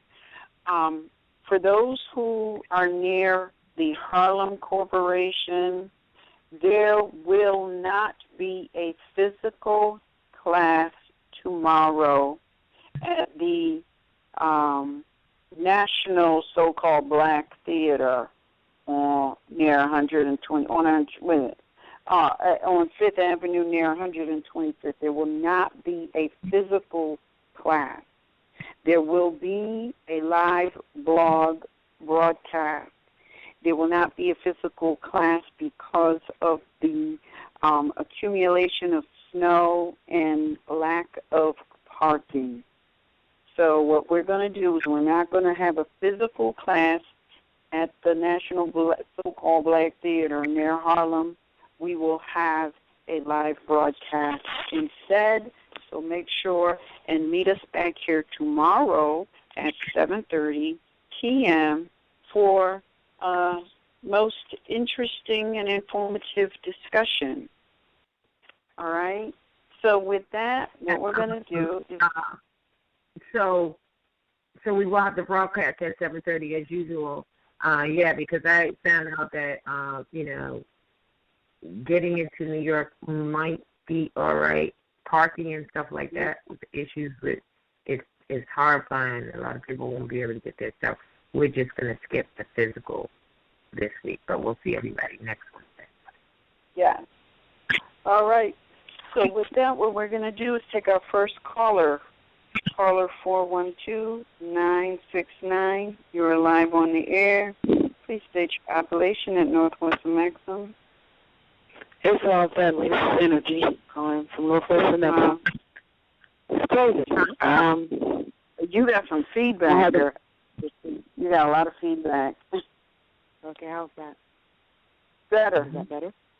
Okay. Yeah. Mm-hmm. It's been a while since I've been able to even get it online.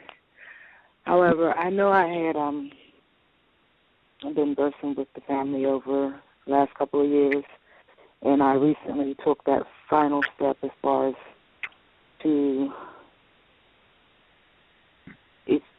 just take the documents and send them on off to Nationality. And I just never felt the need that I needed paperwork, though.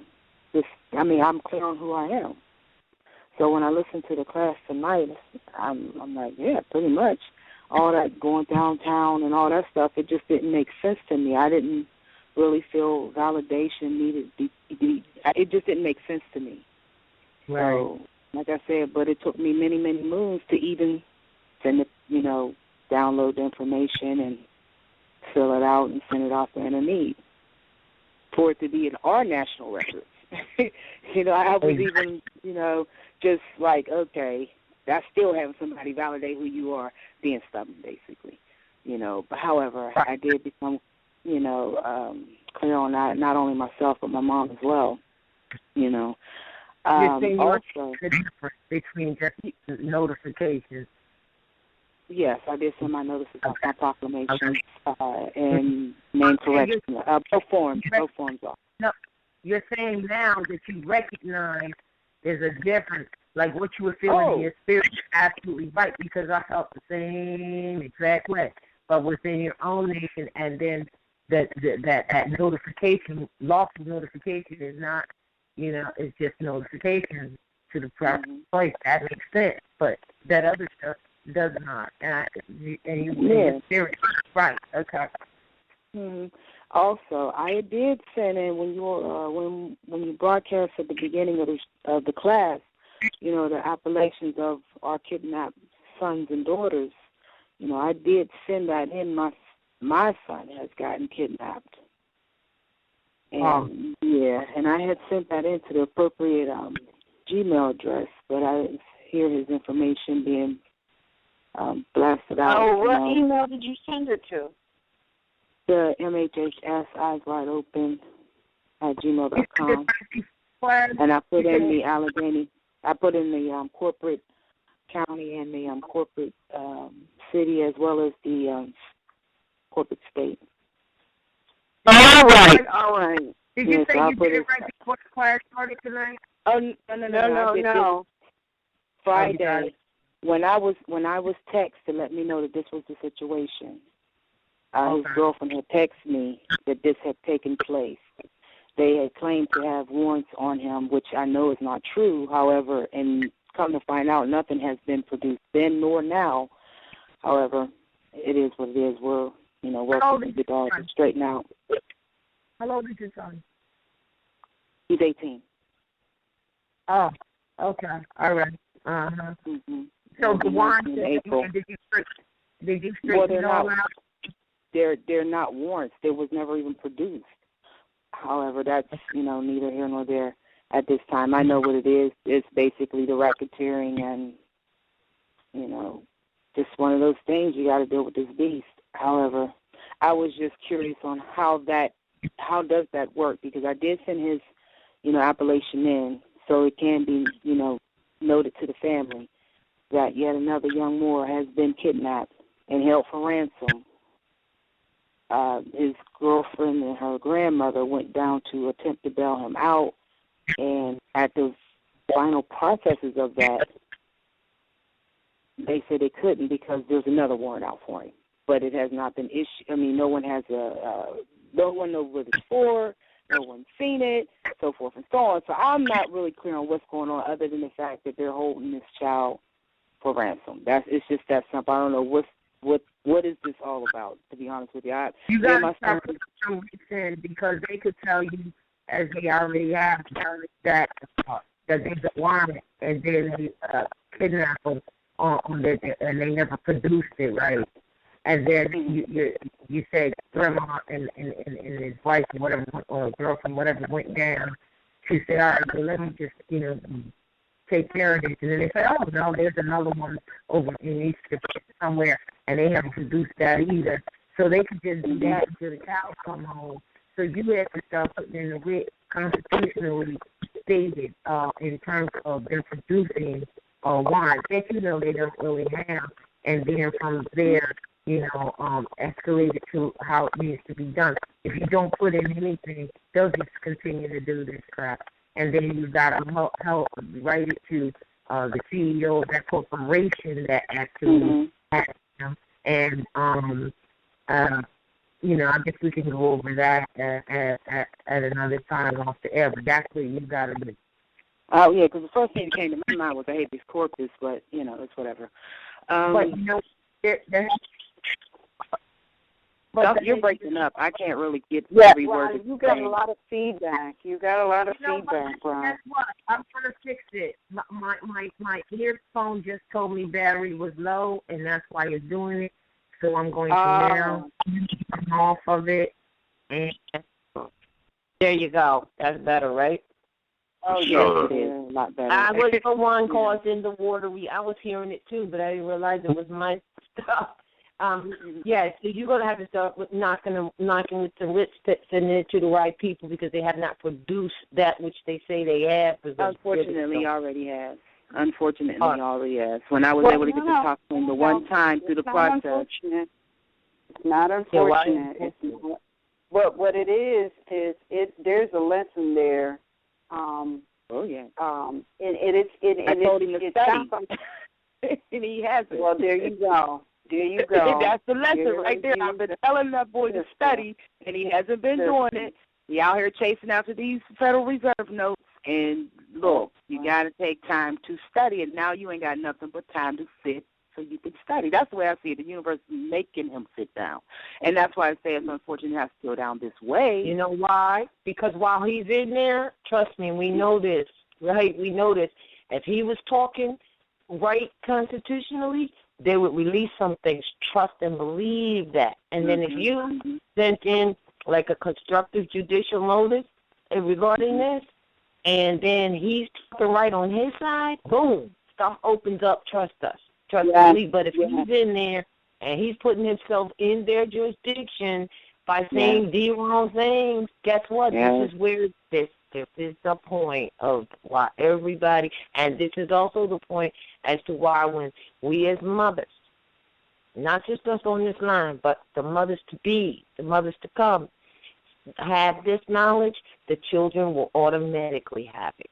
So this is yes indeed. So that's the problem with writing a banging writ for this brother right now, or anybody, and then they sit in there and with their mouth put themselves, because it's about right words. That's what jurisdiction is. Juris is right, diction is words. You could write that writ, put it in, boom, and he could unbind it. He could unbind it with what he says, and by him not knowing the deal, You know, they'll put trickery right in front of him, signing stuff, saying stuff, Yes. and this is where our problem is. And I trust that we will get out of it, but this is the pinnacle, right? This is what we got to do. Mm-hmm. Okay, Sure. Okay, now go ahead, Miss. Did they already like allege to sentence him already? Like, has he been in there that long? No. That's No. They haven't even been charged. This happened Thursday. He stayed in the holding cell Friday, Saturday, and I think he went up to, I guess, the upper levels by Sunday. God. And he said his so-called hearing is supposed to be the 2nd and the 4th of February. Now, my whole thing is this, is because he has chosen not to study, and we had just had this conversation in less than 10 days ago, mind you, and I had told him straight out, okay, when it comes to the information, anything else that I unearth, I won't dispense it to you, because he was coming at me as if I was forcing the information on him, and I wasn't. I was simply sharing it with him, but he being young, you know, and feel like, oh, Mom don't know what she's talking about. I got to get this paper. I keep telling you, this is a dead instrument. Why are you chasing after it? Don't make sense. But anyway, be what it is. You know, be what it is. And I told him that. So he has, and then, like I said, within a week of having this conversation with him, this is where you sit. See, the universe is going to make you get this one way or the other. And I'm not a mom that's going to force it. I'm bringing the information as quick as I get it, as quick as I dispense it. And as far as the young ones under me, this 14-month-old is laying across my lap. Like I said, I've shared with you all before. They tried to get his appellation from me when I gave birth. No, I'm not giving you nothing. I was told, did you sign up for a Social Security number? No, I'm not going into that program. Oh, okay. You know, the other two, it's just a matter of condition of mother is condition of child. I'm clear on that. So I know who I am, so my offspring know who they are. It's that simple. And if my son chooses to put himself in the jurisdiction of the foreigner, then who am I to tell him not to? I mean, I gave him all the reasons why he ought not do it. The prophet laid it out clearly for us. You know, so... You know, he got to make his own decisions and mistakes, and that's the way I see it. And the only reason why I brought him up is because I did let it be known, you know, in the email that this is yet another young Moor that has been kidnapped and held for ransom, you know, and also to find out the processes of, because I did send my appellation of my judicial notification of name correction and also my proclamation of my nationality to Anani. You are the vizier, and I acknowledge your rank in our government, and that's why I was comfortable in going off and signing off on these documents. Now, my question is this: only my mother and myself was able to sign our documents. Her as my witness and me as her witness, but we didn't have a second witness. Is that the reason why it may have been held up this long? No, because we witnessed. No, we witness at the ceiling if you don't have your... Okay. I was appreciative because I think I might have put that as a letter inside that because I wasn't clear on that, but I sent them off anyway, you know, because I needed to get it, and I procrastinated. I've been knowing of this for many, many months now, at least 3 years, and the middle of December, that's when I was like, you know what, got to get this done. Just got to do it now. So, yeah. So I wasn't clear on that, but now I know, and I'm not concerned. I'm sure we'll receive it whenever we receive it. Yeah, and usually when you do require witness autographs, it does delay it. Mm-hmm. It does delay it. I have no issue with that. I have no issue with that whatsoever. I have every faith and confidence in you and the need, and I appreciate the fact that you're here to do this for us.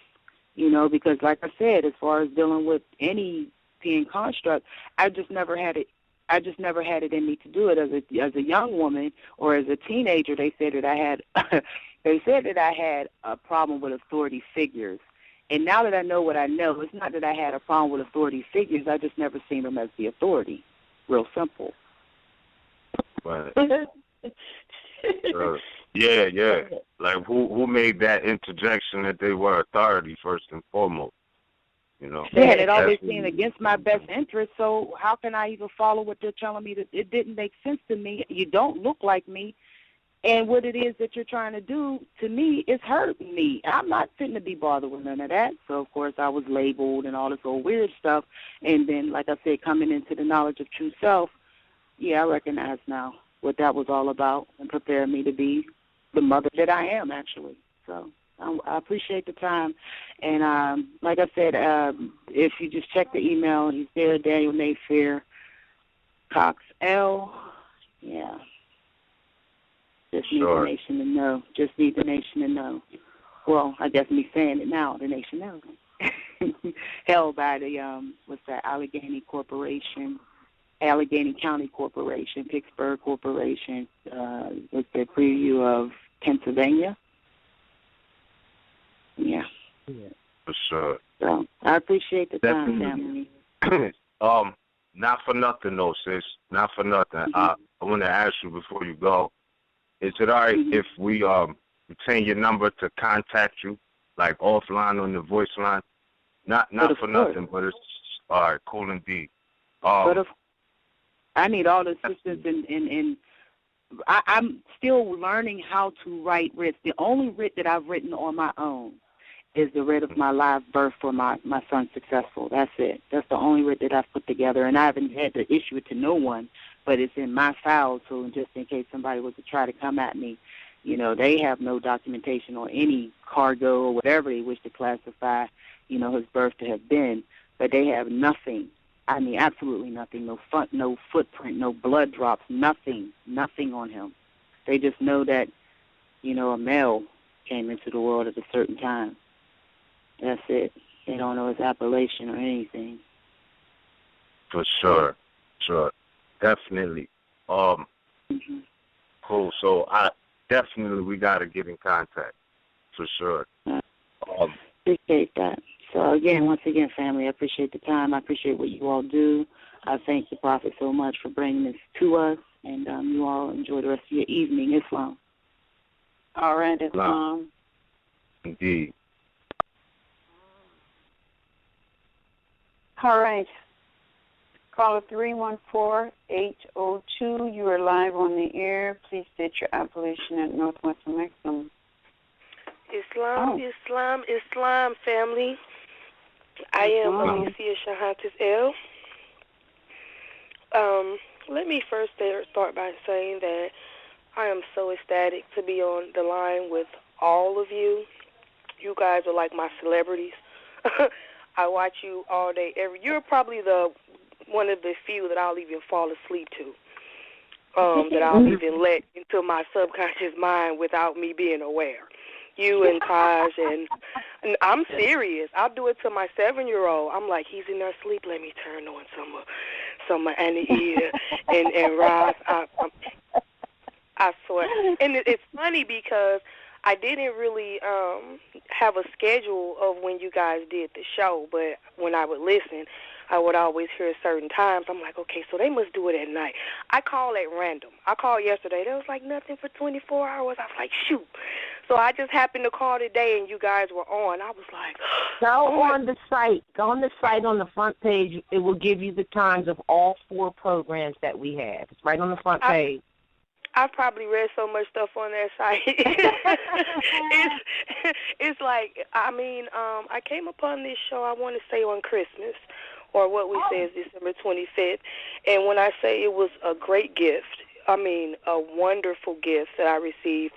And I think I came upon it because I was trying to stalk Roz down because I saw her on Sonetta, but there aren't any too many live videos. So I came upon this, and I was listening to you, and I'm like, Cujo, brother, thank you for everything you do to clear up the misconceptions that Sonetta Studios put out, the others. I watch you, and you clear up things like when somebody might say the same thing to me, okay, how do I defend that? You give us so many answers in that aspect when you have the haters. And I have been kind of on and off studying this for about 1.5 years. I had a near-death experience where I was on life support for 5 days. And when I woke up the day before Easter, or what we call, the spring equinox. And I just woke up so different, like not saying to myself consciously I'm going to be different, but that just I was different. And so many different things was going on. It made me start researching what was going on with myself.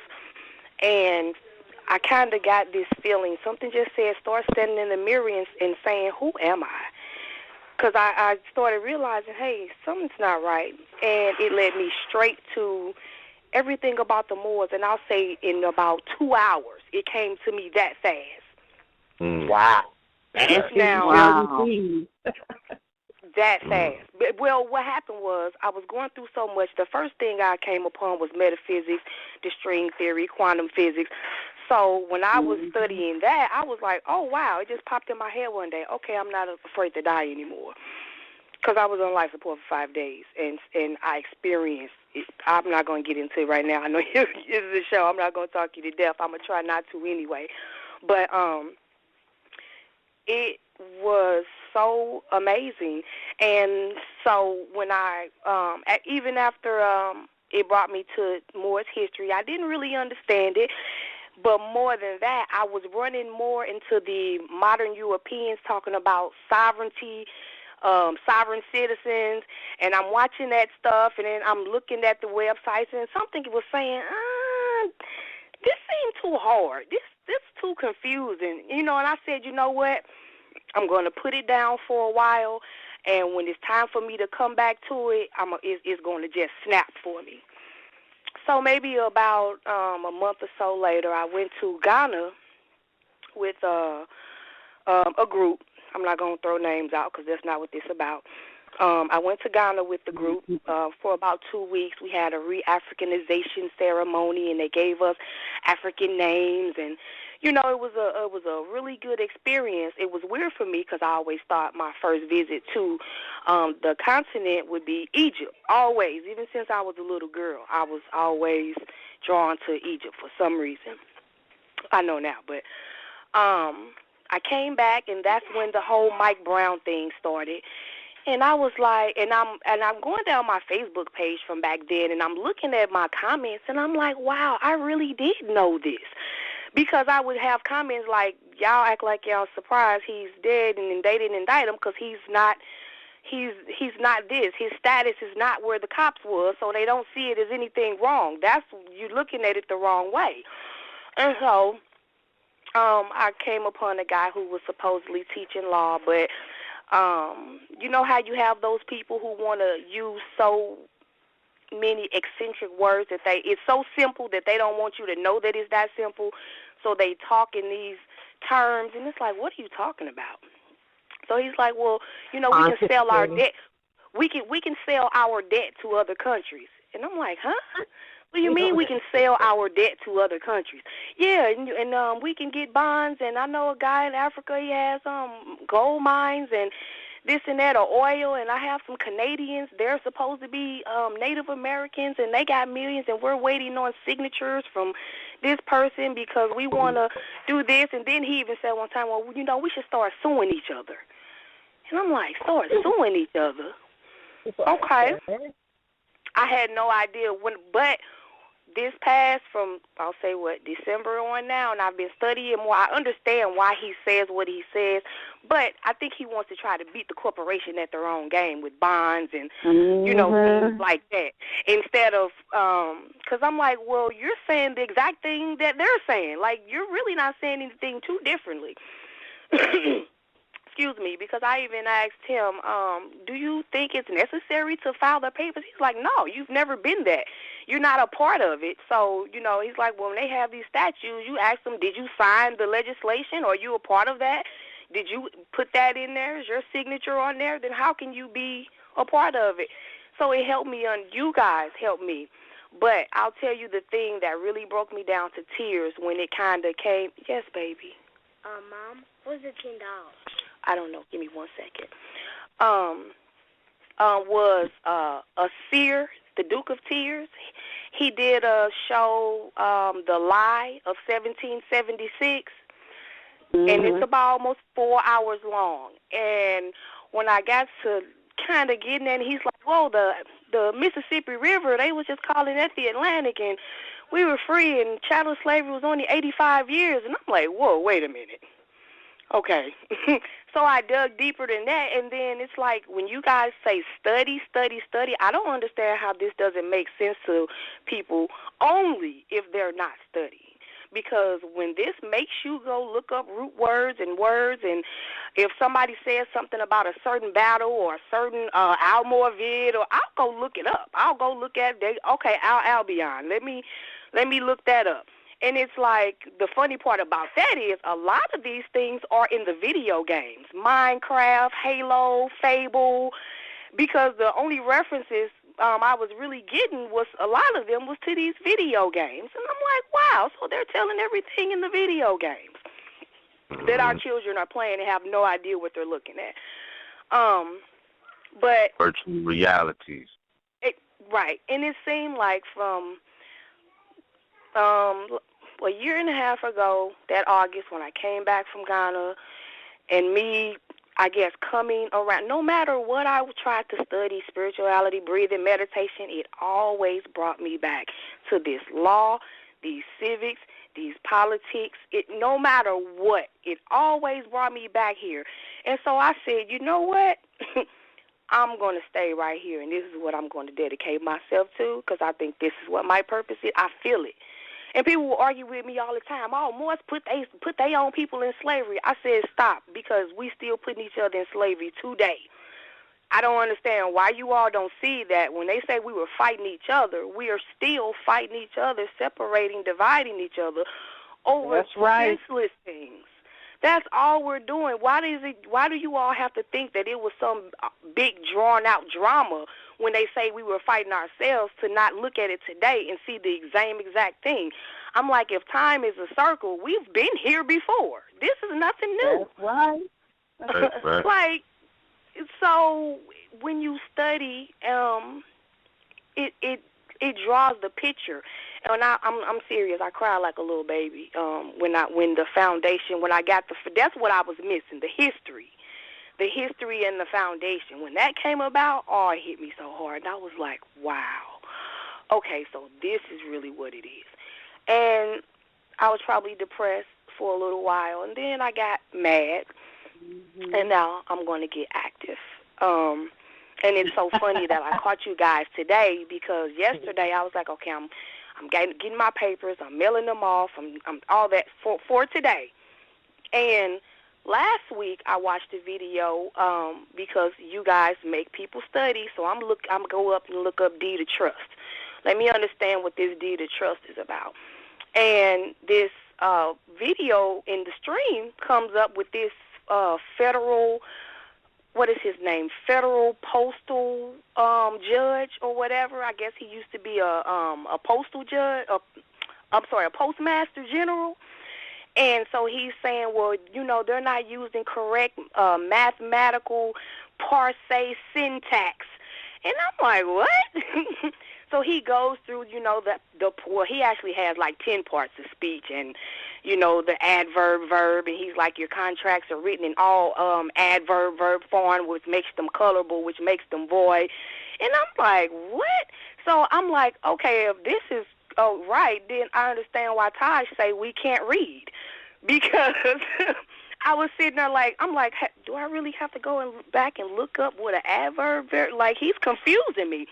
And it really piqued my interest, because he said, I'm a 92nd degree Mason. And I said, don't Taj say they all know this? So when he said, I was like, I've never heard anybody say that they're a 92nd degree Mason in front of people, and he's teaching about the different words and the parts of speech and how you can change it, and you'll see you can just send them it's defective and it's mail fraud, and you can sue them $25 million for this. But I could see that when he was talking about history, he was taking our history out of it, not directly saying, well, this in 1871 and this in 19. Okay, but you're not putting us a part of it. And that's another thing that confuses me about our people. These modern Europeans are saying the exact same thing you guys are saying. They're just not saying more, but they're saying the exact same thing. But they can't be especially the ones with that sovereign citizen. What they found out is that, because a lot of the information that they research is good, but it can't apply to them because they're not the other people.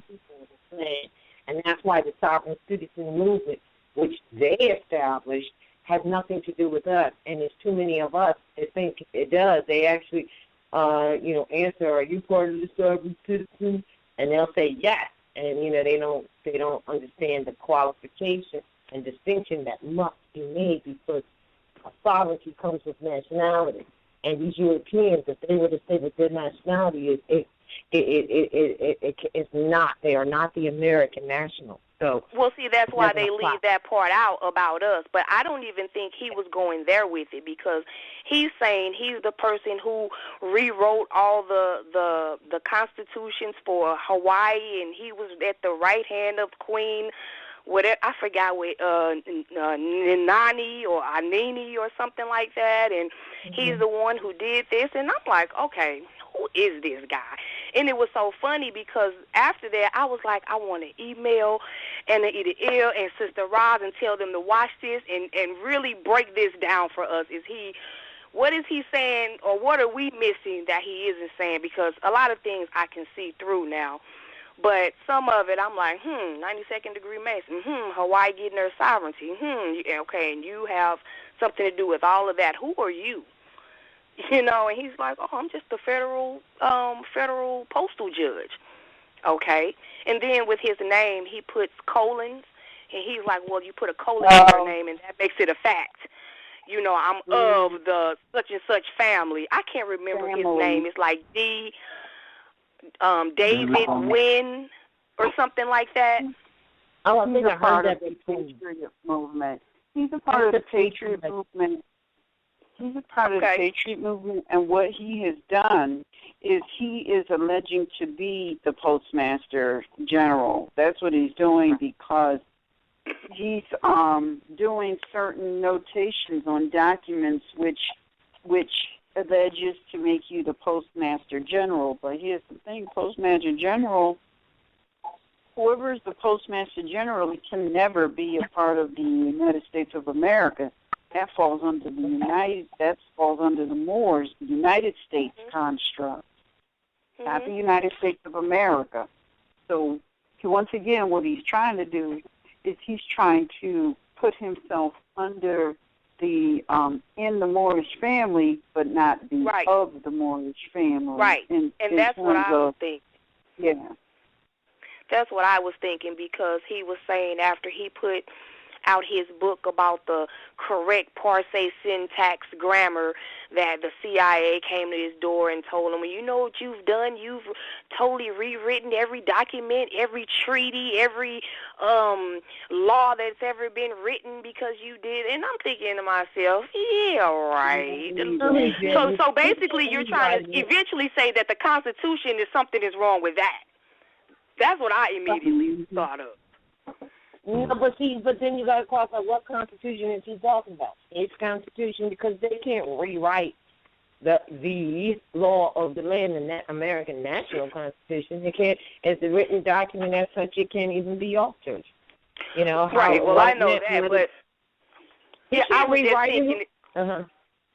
I know that, but I was just thinking, is that where he think he's going to try to take this, by saying every treaty or decree or law or constitution that's been written, because it was written in verb form, that it's invalid or void or in defective language? And I'm like, okay, so what are you trying to say? You can't just, like you said, want to be up under the Moorish nation without being a Moor. Well, here's the thing. See, he can make allegations to any alleged treaty that came after the Treaty of Peace and Friendship, because all of those are fraudulent documents, because they were created by modern Europeans under, one of the, under the United States of America or one of the Union states, neither of which has the authority to enter into any treaty. That's right in the Constitution. Well, according to him, this has been going on for the past 8,700 years.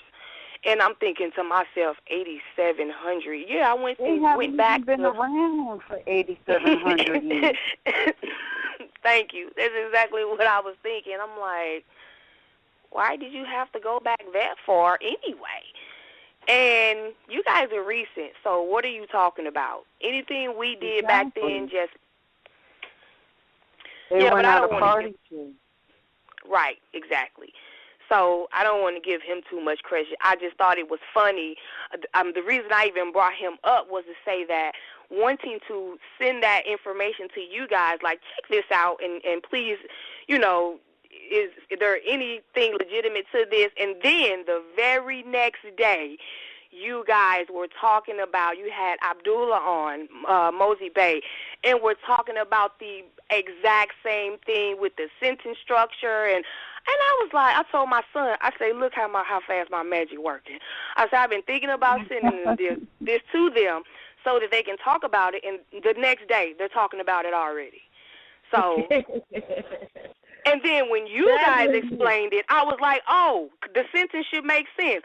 Who is it about? What is it about? What are they doing? What is it saying? You can read it forward and backwards. So when me and my 13-year-old sat down, I was like, see, this is all it's saying. So let me go get my contract for my car and let me read it. It makes no sense. This is the defective language in the fraud that they're talking about. Okay, borrower shall. Borrower shall what? Borrower shall be. Okay, borrower shall be what? Borrower shall be in. Okay, borrower shall be in what? Default. Okay, default what? If any. If any what? It's like, okay. It makes so much sense. So I'm like, okay. But like the prophet says, study, study, study, and if you don't understand it, you will always be confused about what it really is about. And it's so funny, with the last sister that was just on, talking about her son, and I'm sorry to hear that. I have a 17-year-old, and when she was talking about he didn't want to study, or he felt like she was pushing it on him, I went to my son and like, listen to this. They're talking. He's like, what? I don't go away. I don't want to hear it. Why are you bothering me? I said, this is exactly how he's acting. But I know that he still absorbs things. He won't tell me, but I'll read his messages to his friends or in his little chat rooms, and he'll be talking about what psychology is really about. It's about the study of the soul, and they arguing with other modern European, his age, who want to, be what we're calling racist and things like that. And he's really telling them off, to be honest with you. So I know that he will eventually get this, because I'm going to get it, and I'm going to show him as an example. And I told him, I said, when I get my car for free, you have to listen to me. He was like, okay, bet. Okay. I'm not saying it's going to be easy, but I'm not going to pay him, so I might as well. I don't have anything to lose, so let's go in and do this. And then when you guys were saying about the appellations, because my son's name is Ahmed Naim. My other son's name is Amir Nuruddin. So I'm like, you guys don't even have to change your names. And my other son, his last name is Morris. I found his family crest, and I'm like, you come from St. Maurice. And it was funny. I was looking through records, and it showed his dad's name is Emmanuel Morris.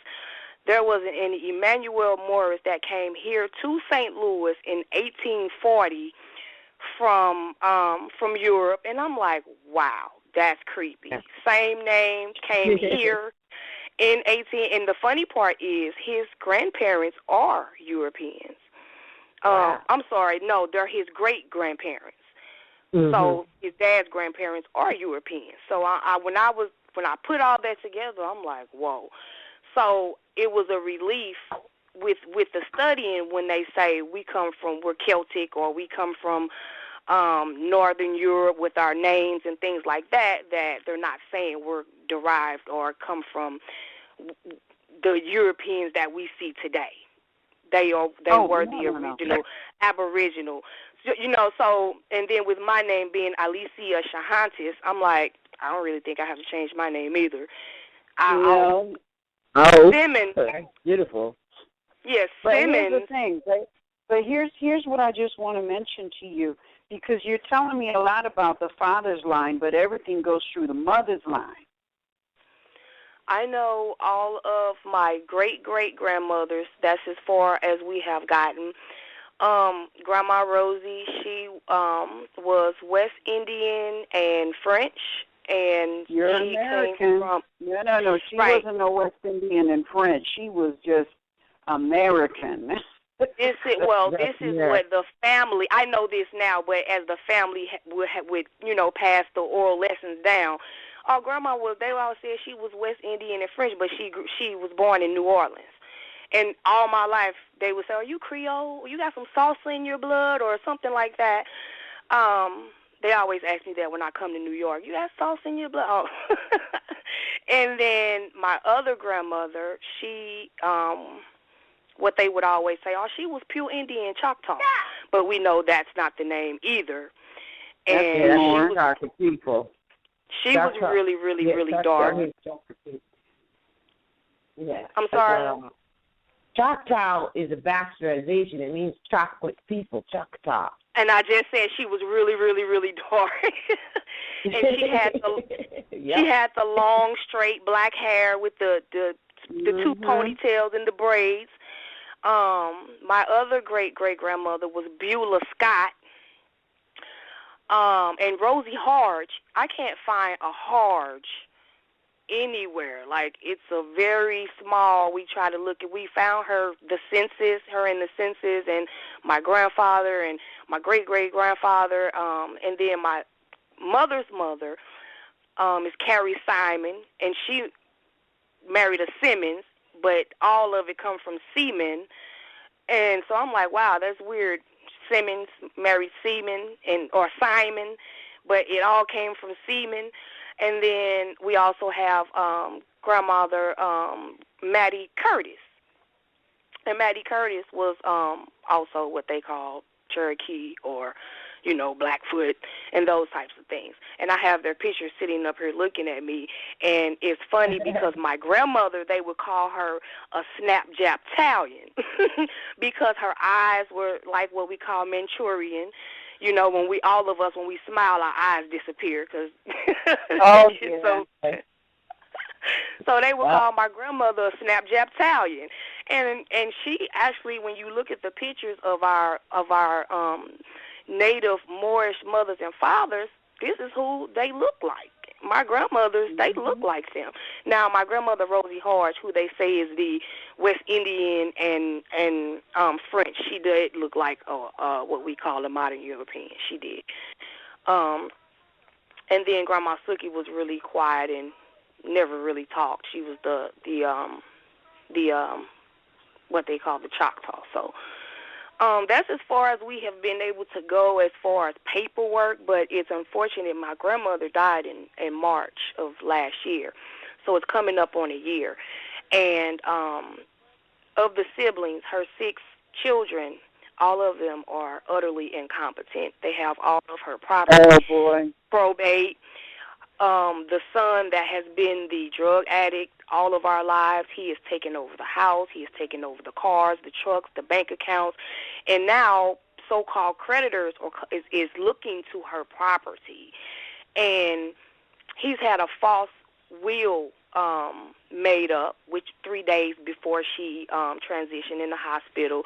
And then the day after she transitioned, he has us in the house looking for wills and insurance papers. And I'm now, and he didn't file the will file it in the recording until 6 months after she passed. So my thing with him was, if you've had this and you had this drawn up since March 9th, she transitioned March 12th, why did you have us in her house going through her papers looking for a will and papers if you already had this?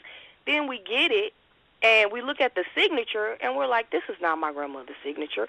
Then I told him, you can't be he made himself the sole beneficiary of everything. Wow. How can you be the sole beneficiary and the trustee? You can't do that. Now it's in probate. They're asking all of the siblings, do you all want to agree to let him be the executor? Well, he's already stolen everything. and you guys let them do it. I'm just the granddaughter. So I said, you know what? I'm going to just stake claim to everything and take care of the creditors myself, because it seems like you guys are much older than me. You're her children. You would have, first rights. But now I'm thinking to myself, you all don't have a right to anything. Because what's going to happen is they're going to take her house because you're going to let them. You're incompetent, so you really can't take care of any of the vehicles or anything. Talking about my uncle. My mother is like, oh, forget it. Let them have it. We don't care. Everybody has this pride thing going on within them and a lot of bitterness and resentment, which I don't even understand. I told my children, we're not going to let this happen. We're going to end this craziness right here. So he is, now the house I live in, she gave to me. It's in my name. Well, we know that it's not mine because the situation, but we went to the recorder. I have the deed. He sent me a letter 2 weeks ago saying, as you know, I am now the owner of the property you now live in. You have to pay me $475 a month. And first it was I'm requesting. The second paragraph was, if you don't pay me by the 1st or the 5th of each month, it said I'm going to apply for rent with the circuit court. Now again, I said my uncle is incompetent, has always been a drug, and it's funny at best, to be honest, that he's even sending me a letter, and I'm like, this isn't her house. And he's been harassing me, and he sends me this letter, so I'm like, okay, I got something for you. I wrote a nice little writ, and I'm like, produce the proof that it's yours now. Show me. I have the deed, and it has my name on it, or, whatever this piece of paper is. If you go to any fool can go to the assessor's office and look at the name and say who's the owner of the house. How are you confused that you think that this was a part of her estate still and that you could take it from me or make me pay rent? And then starting off with as you now know, I'm now the owner, where did you give me notice? Nobody sent me anything saying you own this now. And then he sent the letter and didn't even sign it. And he didn't prepare it because he doesn't even know anything about anything. So somebody did it for him. And I'm like, when I finished mine, I put divinely prepared by Alicia Shah's L, so you know it's not a mistake of who's sending you this. And with you guys enlighten me, it's stuff in there he's not even going to know what he's talking about. If he even sends it to his supposed lawyer friend, she's going to have to look some of that stuff up. Like, what's she talking about? Sue Juris, what? But this has been a wonderful demonstration here that you have gone through. And it's funny because before you started talking, you were the last caller, and now we got no time and 3 more callers. So I apologize. I was so excited. I'm like, I have to get it out. No. I said no. See, what I'm saying is, when I took your call, there were no other callers. You were the last. Okay. And then you started talking, and it's like, okay, I guess people have something to say, but they waited too long because now we're out of time. It's 22 after 12, and we're going to get kicked off the air probably at 12:29. So I just want to add on. Cool Joe sent the text, and the dude, the so-called judge that sis was talking about, his appellation's name is David Wynn Miller. That's what it was. Correct. Yeah, David Wynn That's Miller. him. That's what he said. Yep, absolutely. But that was a great demonstration for sure. I need to learn as much as I can because I want to free my people, starting with those closest to me. Because I'm like, it don't click and make sense to you. Like, they're foreigners. They get the history. It's like we say, we the mothers and fathers of civilization, but really don't understand the how big, what that really means. As when it comes to our nationality. We say that like it's some cliche. But when you think about it, it's like, well, what does that mean? I did a I did a discussion panel. We were showing the hidden colors. And my whole thing, it was me, a preacher, a historian, and another guy. I was the only woman, or, only woman. And we got on talking, and I said, well, this whole thing is about the Moors, but they haven't said at any time, hey, you guys, you're the Moors. And you need to know this, declare it, know it it starts in your mind. Your status corrects in your mind first. Mm-hmm. To me, the paperwork is, like I said, really just saying, hey, I was asleep, you got me, there was a good game you had going, but I'm up now, and I'm just letting you know that I know. So that's what the paperwork to me means. So I'm like, in my mind, that this is what I am, and it's not an ego thing at all. It really isn't. And when you understand it, you don't even have to have an ego because you are who you are. Nobles and royals act the way they're just dignified, period. Yes, absolutely. You are so absolute, and that's why we really got to do some proper studying, because our appellation must match our action. And so if you're not studying, chances are that your appellation is not matching your action, which means that people will notice right off, especially these modern Europeans, they will notice right off the bat that you really don't know who you are. They will never pull your coattail, and they will just fleece you all day long. And if it's correct in your head, the energy will follow that, because that's right. I haven't had license plates, I haven't had a driver's license or insurance for a year. And like I said, I just got the true foundation. So some people may say that was irresponsible. But when it was time for me to renew my plates last February, I said to myself, there's no law that says I have to register my plates, get a driver's license. I have not been pulled over. I have not been harassed. I go everywhere I want. I don't get in the car and I'm scared and thinking, oh, they'll go to police. None of that. So the energy will also put you on a plane. I always say to my sons, they can't see me. I'm invisible. I'm on a whole nother frequency. They're not even on my radar. And that's just the way I took it when it came upon me. Maybe it was a little just different. I don't know, but I guess it was because I've been studying so much. And that's the only thing I can really say. And even at the panel, one of the older guys, he was like, well, I don't think the answer is to stick our heads in books. Oh, yes, it is, because we don't know anything at this point. That's where you have to start. You have to get that before you could go anywhere else. The first ones to do the books to teach the rest of the civilization. Absolutely. They stuck their heads in our books and found out what they needed to work against us. That's craziness right there. We send our children to school, we think, and say they got to learn how to read, write, and do arithmetic. You know what, sister? When I almost died, a month later, I pulled my kids out of school. I want to say I had no idea why, but I did. I just didn't know what I know now. But something was saying, pull your kids out of school. They've been home 2 years now. And my mom will say, they need to be in school. They need to be in school. That boy needs to be learning this and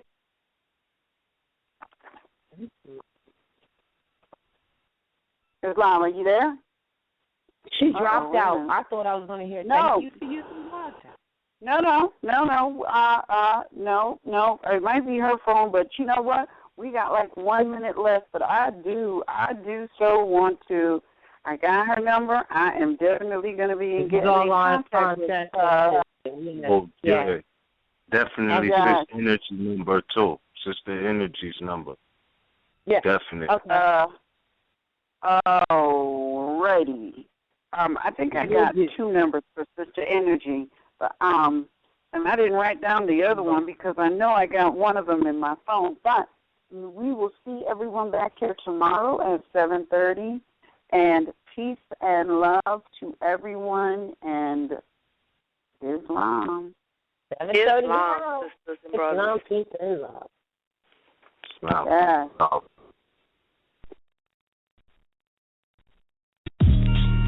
Our problem is lack of knowledge and the intended deceit and trickery done, because even those who read the biblioteller text that you call the Bible says he shall fool even the most believe. So even those who think they're highly educated and this and that, they've been fooled. That's it. It's not really complicated. It's the miseducation of the Negro. Everybody knows.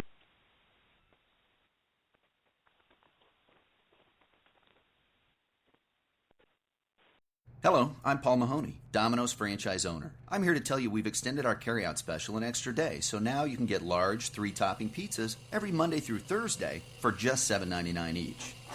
And that's the lie detector I'm hooked up to. I love this deal. Okay, I admit it. It drives me crazy selling pizzas for only $7.99.